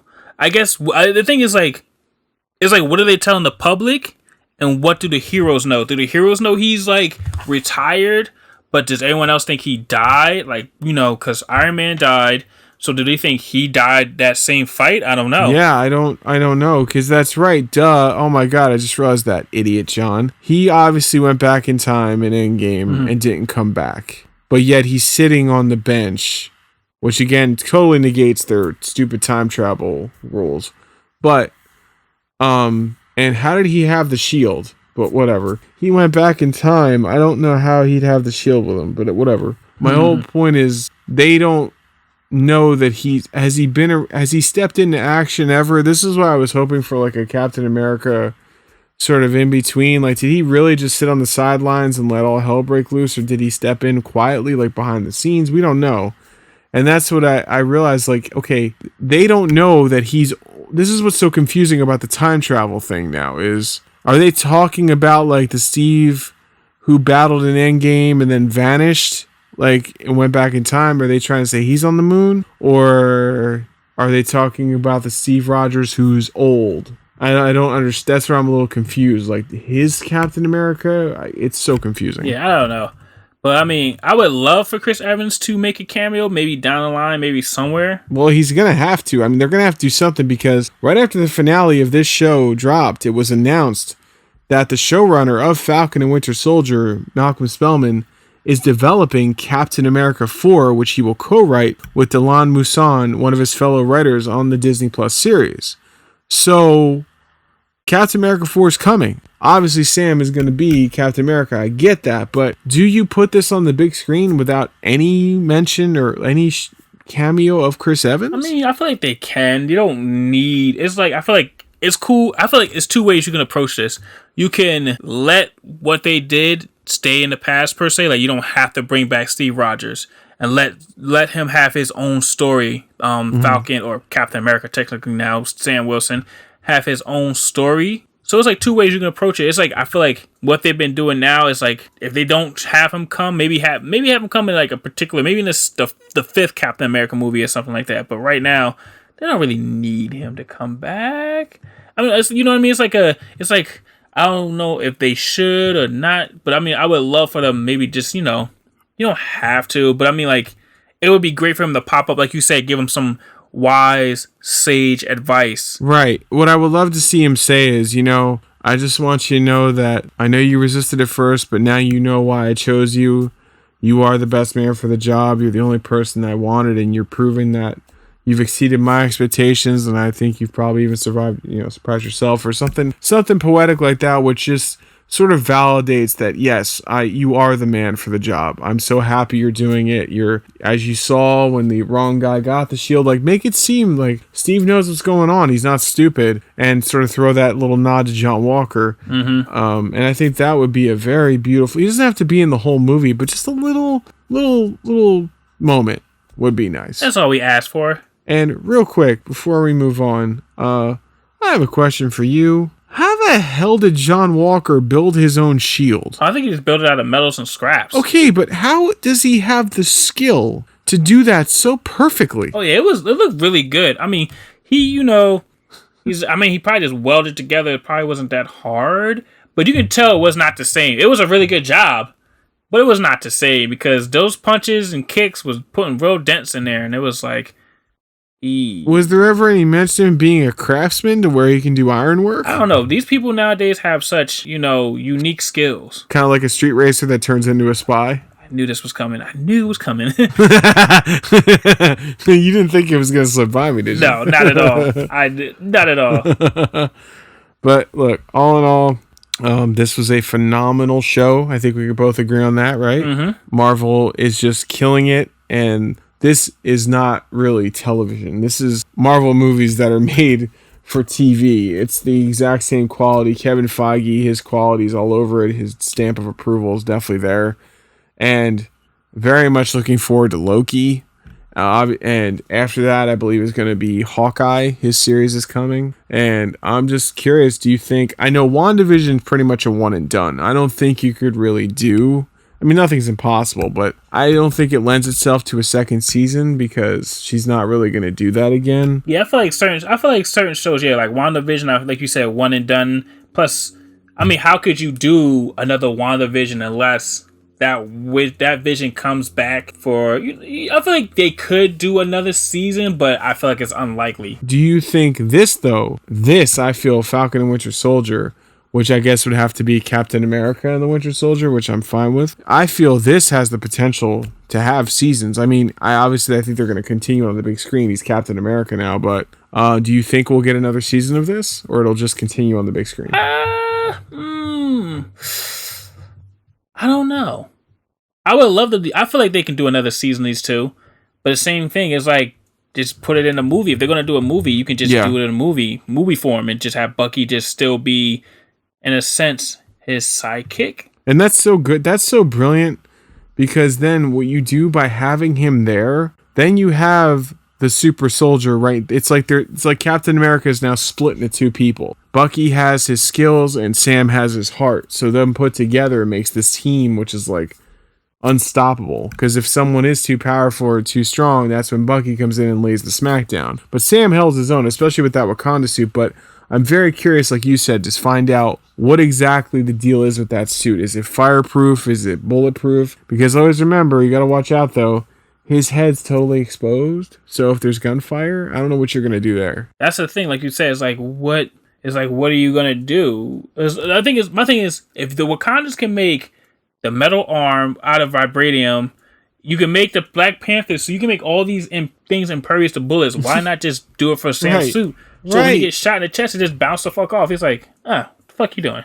And cover his whole body. Exactly. At least give him a helmet. I don't know. Nobody wears helmets anymore. It's like, I get it. You have Anthony Mackie. You want to show off his face. I understand. But still, if the people he's going to be going up against, I mean, kind of really risking it, aren't you? He's not a super soldier. So if he gets even nailed in the head at all, it's over. Very true. But I mean, he has his wings. He has his shield.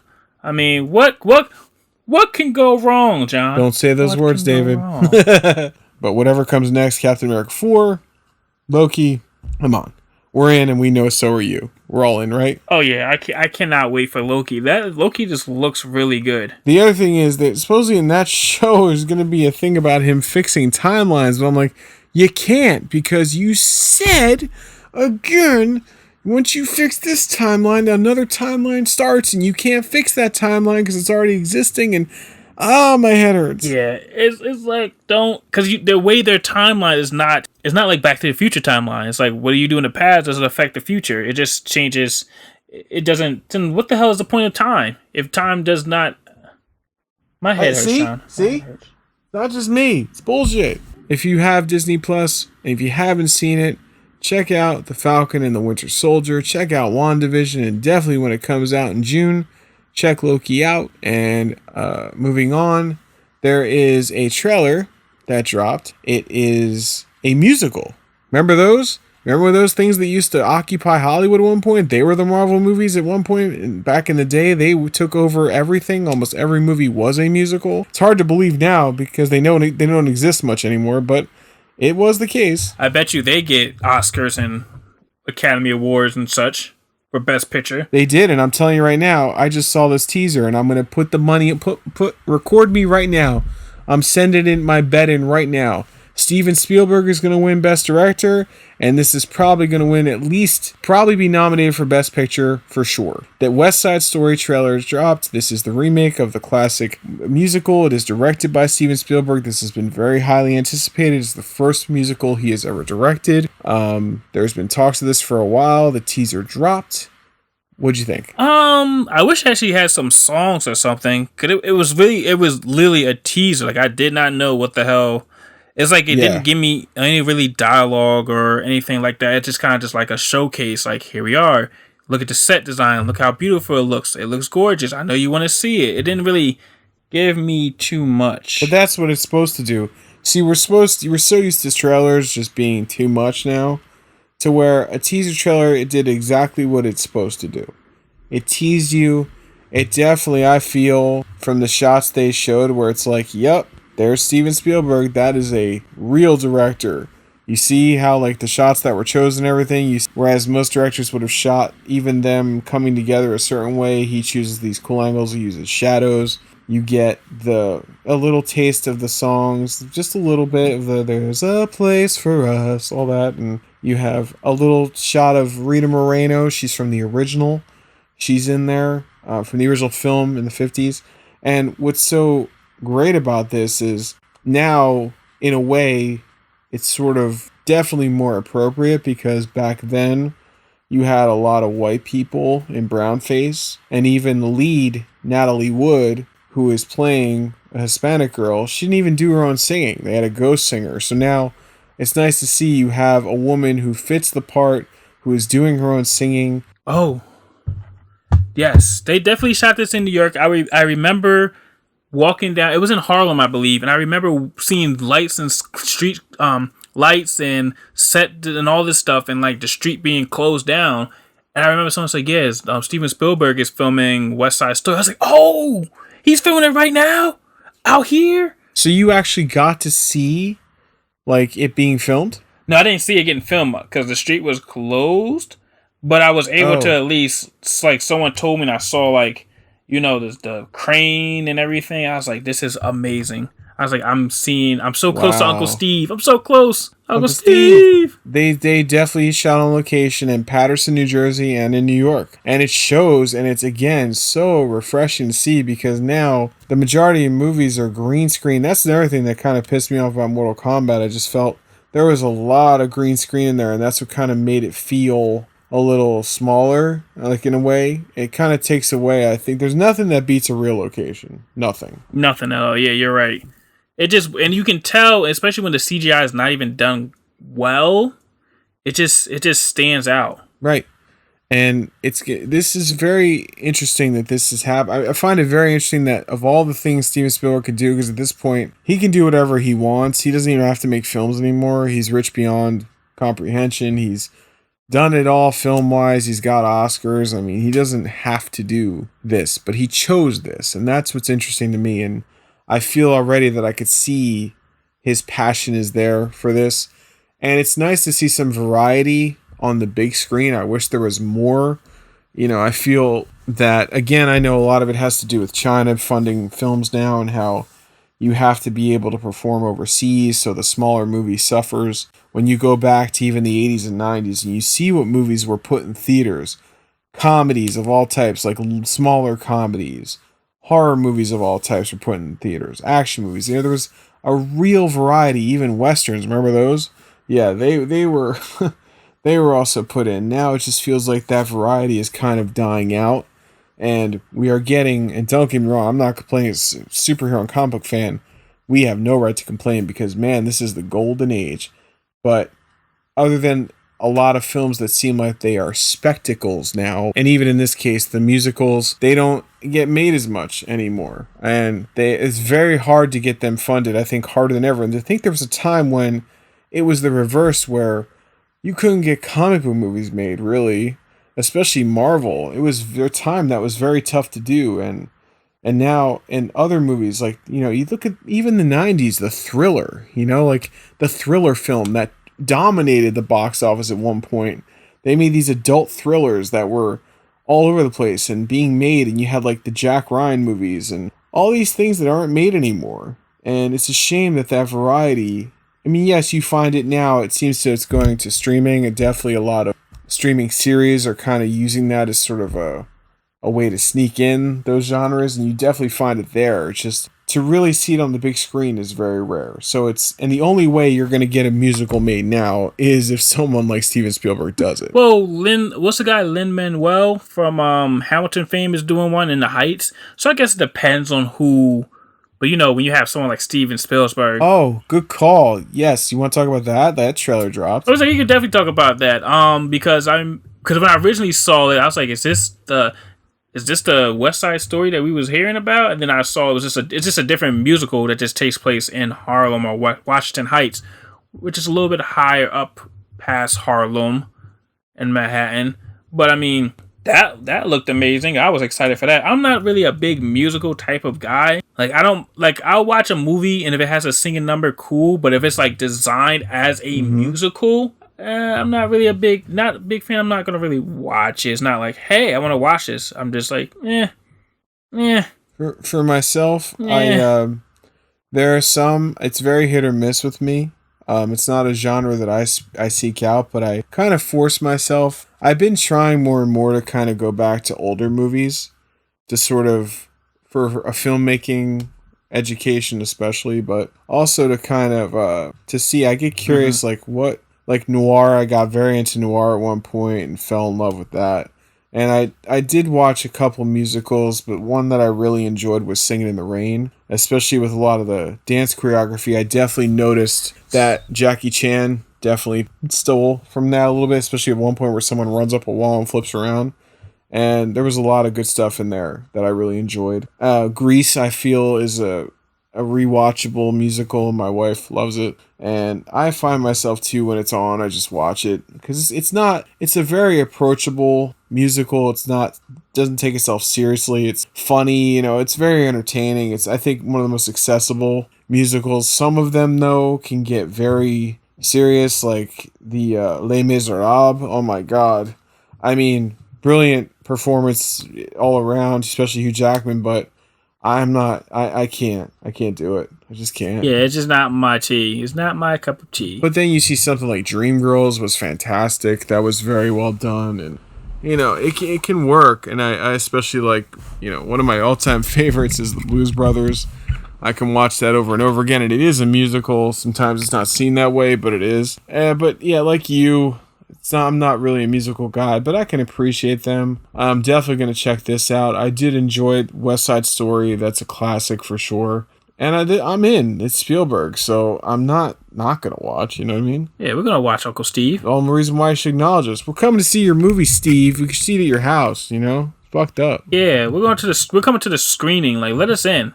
Let us in. Don't deny us. Don't deny us. Why do you treat me this way?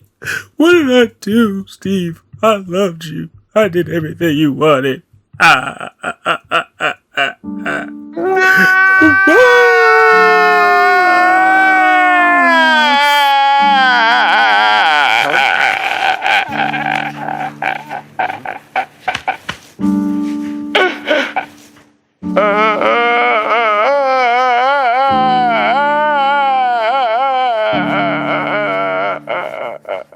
Yeah, so this is the part of the program in which we recommend physical media that you not only need to see, but you need to own it. Fuck streaming. You gotta own the physical media. We're gonna recommend Blu-rays for you right now, or DVDs that we own because we are movie collectors and you should be too. We want you to have our addiction. We want physical media to stay alive. It's very important because, David, when it comes down to it, when the zombie apocalypse hits and the zombies eat every server and the internet goes down, what are people gonna do? Well, nothing if everything's online, but with a physical media, at least you can plug up a TV. Hopefully there's still electricity. If not, you can at least create electricity and still watch your movies. See that? That's science, kids, okay? Don't argue with them. All right. Exactly. So, science. David, what is our theme of our physical media recommendations this week? Well, since we was talking about the Academy Awards earlier and about how a lot of movies don't get the praise or awards that they should because they only go after the dramatic, serious pieces, we're going to recommend some movies that are, if anything, entertaining and deserve their own acolytes. We're going to give them their flowers.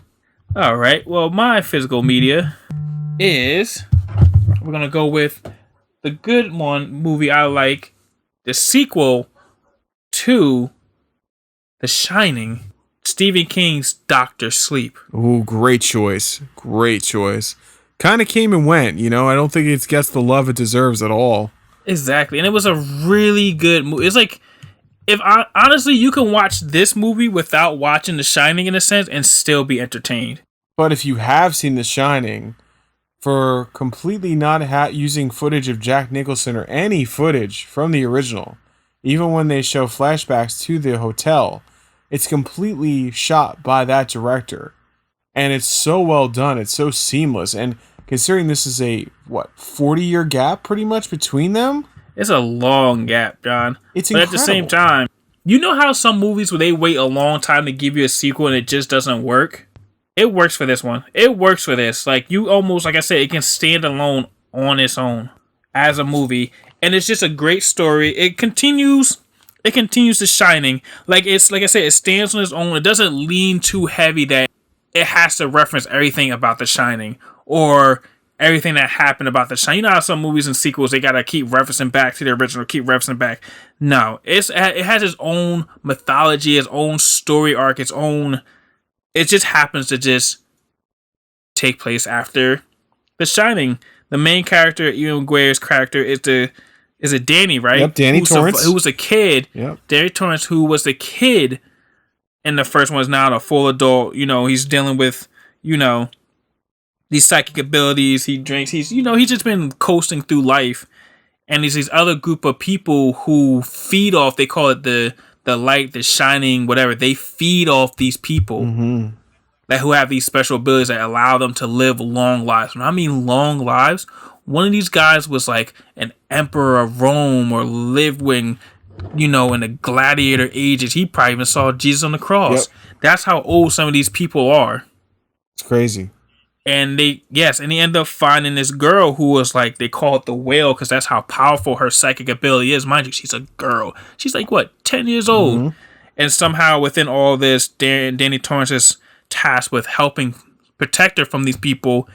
And it's just a really good psychological thriller in a sense.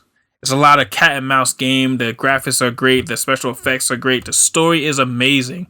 And it all comes back to the hotel which the original Shining took place in. It's just a great continuation of the story, but I don't know how to really fully explain where it's like I said, it can be its own story. If it didn't really have anything to do with The Shining, you could still understand and it'll still be a great movie. Great acting, everything. It kept me on my toes. I was scared. I was nervous. Yeah, I agree with you 1,000%. And it still, I feel, hasn't gotten the love it should. It works as a horror film, and it's what's so brilliant about it. What I love when sequels do this, it's almost similar to what they did with Split, how you didn't really get the feel that it was connected to Unbreakable till the very end.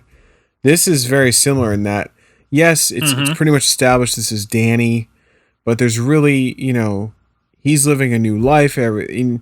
I was wondering, watching it, like, are they going to really go referencing the original? Is there going to be like how they handle it? And then at the end of the movie, oh my God, as a fan of The Shining, I love The Shining. I feel it's a masterpiece by Stanley Kubrick. I know Stephen King hates it. It's one of the absolute best Jack Nicholson performances. It's so rewatchable. It's so amazingly well done. And what's so brilliant here is at the end, when he goes back to the Overlook, it really...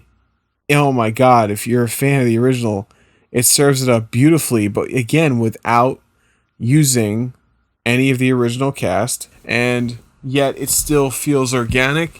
It's shot so well that when they do throw it back, yeah, you can see it's not them, but at the same time, it still feels like they got the essence right, the characters right. It's visually so stunning, the movie. It's a long haul, but it's a good one. Ewan McGregor gives a phenomenal performance. It's so well directed. Like, this should have gotten way more praise than it did. Exactly. It was just that good. It was phenomenal. I don't know how many times we can praise this movie. Like, it was suspenseful. It kept me on my toes. I was scared. Not even scared. I was nervous. That's what I'll say. And shaky, but it was really good. And I believe there's an extended. Do you have the director's cut or just the theatrical? I have includes the director's cut. I haven't seen the director's cut yet. Yeah, I haven't either. Which is funny. I just keep watching the regular version of it, and like I said, it comes with the director's cut. And you know what's funny? I feel like I said, it didn't get its praise, but it's definitely got a certified fresh rating for a reason, which is crazy. Yes, like I feel like it's good, but I don't feel like a lot of people were able to enjoy it, like saw it like that. It's like one of those. It's like those movies that are like everyone loves, but not a lot of people like. It's like, what? How does that even work? I was, a little leery about it. The trailers definitely did not really do it much justice. When I watched it, I couldn't take my eyes off it. I was so impressed by it. And especially, like you said, there are sequels that have come, especially with a long gap, they typically don't work. And this works so well. Exactly. But I mean, we're just sharing it with the people because we want the people to enjoy good movies that deserve their flowers. Deserve their flowers, yes. That's definitely at some point when we do merchandise, that's going to be your saying for sure. Yeah. That's definitely great. And you own it on Blu-ray? Oh, I do. Blu-ray with the online download, so I can watch it wherever I want. So I can watch it physically, pop in a DVD, or if I want to, I can watch it from my phone, tablet, any device. And when you watch it on your phone, where's your favorite place to watch your movies? In the bathroom, on the toilet. Exactly. I mean, why not? Yep, watch it till the legs go numb. That's what I say. And then it's like hard to get up. It's like, I can't get up. What about you, John? What did you pick? Oh, I chose an oldie but a goodie. It has kind of a cult feel, I guess, this movie. But I think it functions far better than that. It's one of my all-time favorite films. It came out in 1979, and it is The Warriors, directed by the great Walter Hill. I can never get enough of this movie. I think it is so brilliant. I think it is one of Walter Hill's finest hours. This guy directed a lot of movies out there that you love. Look up his IMDb. He did like 48 Hours. I mean, he's got an insane resume. He's made some of the best movies ever, I think. But this right here, where you follow this group, this gang, where it's all 70s New York, and you have all these gangs all around New York, and it's almost like a comic book feel because some of them are so exaggerated by how they look, and that kind of adds to their creepiness. It's a little creepy. New York is so a character in the film. It's so well shot. And then they go to this meeting where all these gangs are coming together, and there's supposed to be a whole reason behind it is unity. But then there's an assassination. The Warriors get blamed for it, and they are so far from their home on Coney Island that then they have to they're running for their lives all the way through New York at night. And all these gangs are coming to get them. And there's so much tension. You can feel, it's one of those movies where I think it's one of my favorite movies to watch at night because it just feels like you're on the journey with them. You're every step of the way with them, and all the gangs they encounter, and the visuals of this movie, the way it flows so perfectly. It's got style to it. It's a little heightened. Like I said, it's got so many iconic moments. The cast is so flawless, and like I said, I feel this is one of Walter Hill's greatest films, and I feel it never, ever fully got the praise it should. I mean, yes, of course, it's very well loved. It's got a cult following, but I feel for its time especially, it was so unique, and especially not having any star power in it, the cast does so well together.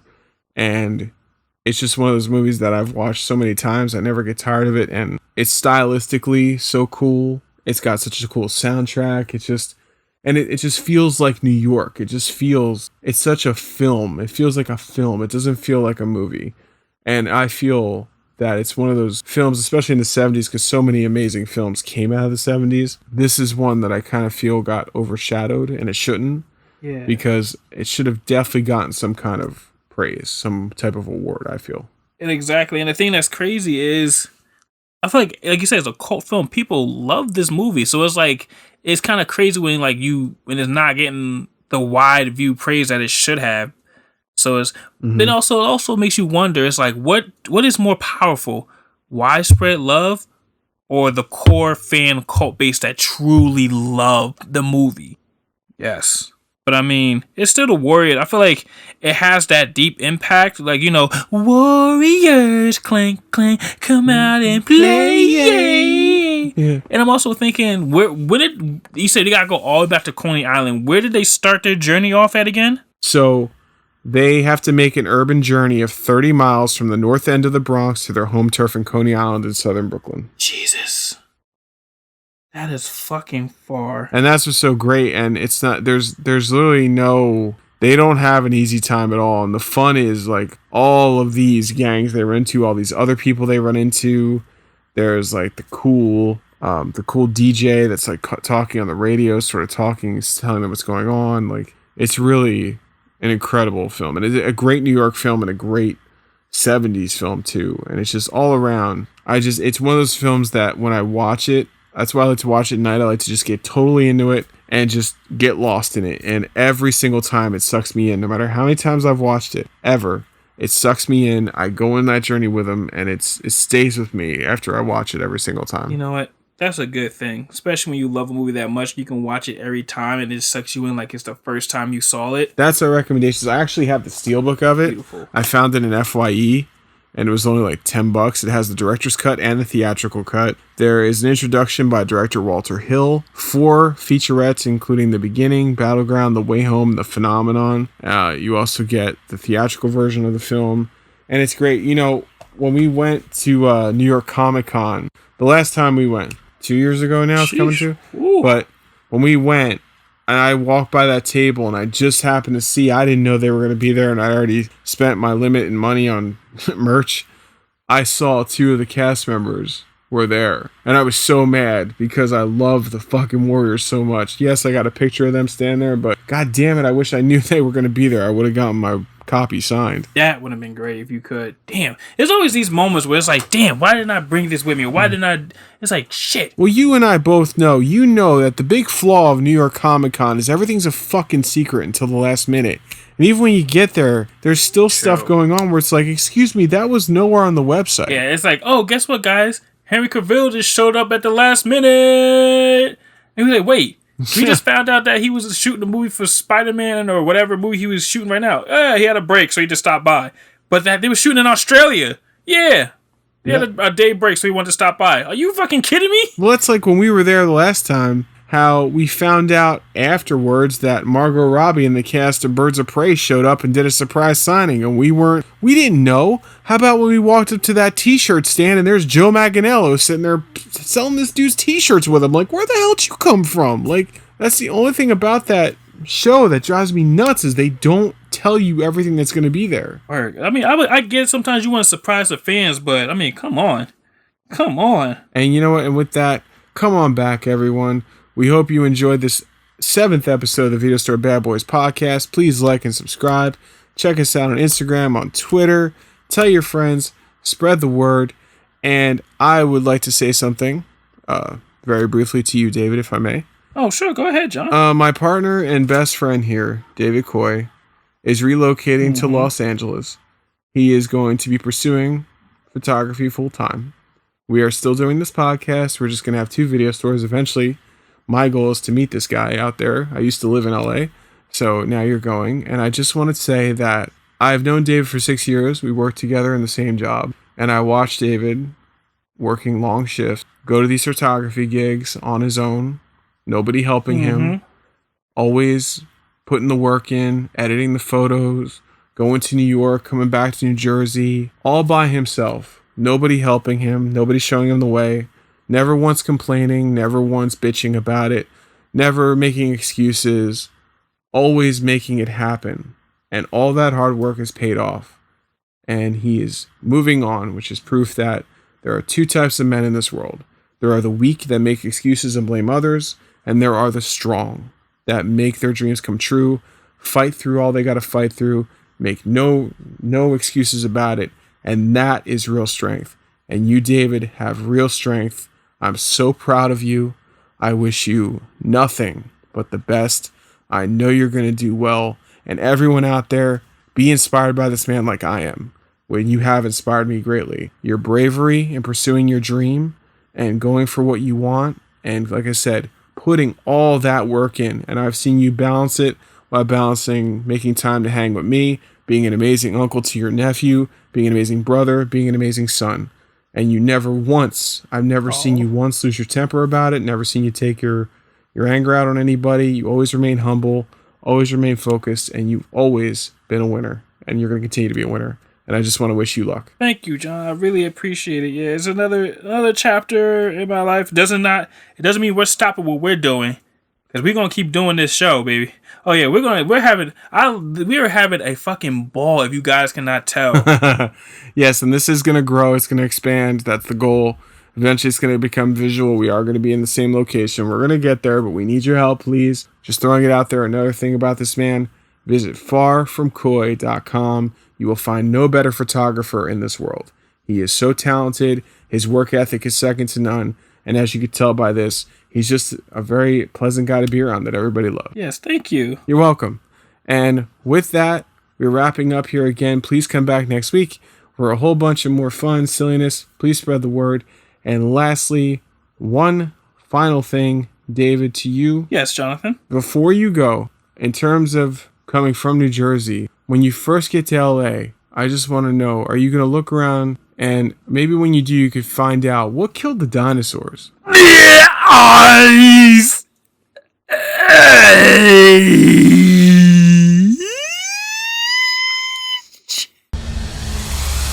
Video Store Bad Boys podcast is a double pop collar production. Be on the lookout for the Video Store Bad Boys on all of your favorite social media platforms. If you like what you heard, like and subscribe. The Video Store Bad Boys will return next week. Bye!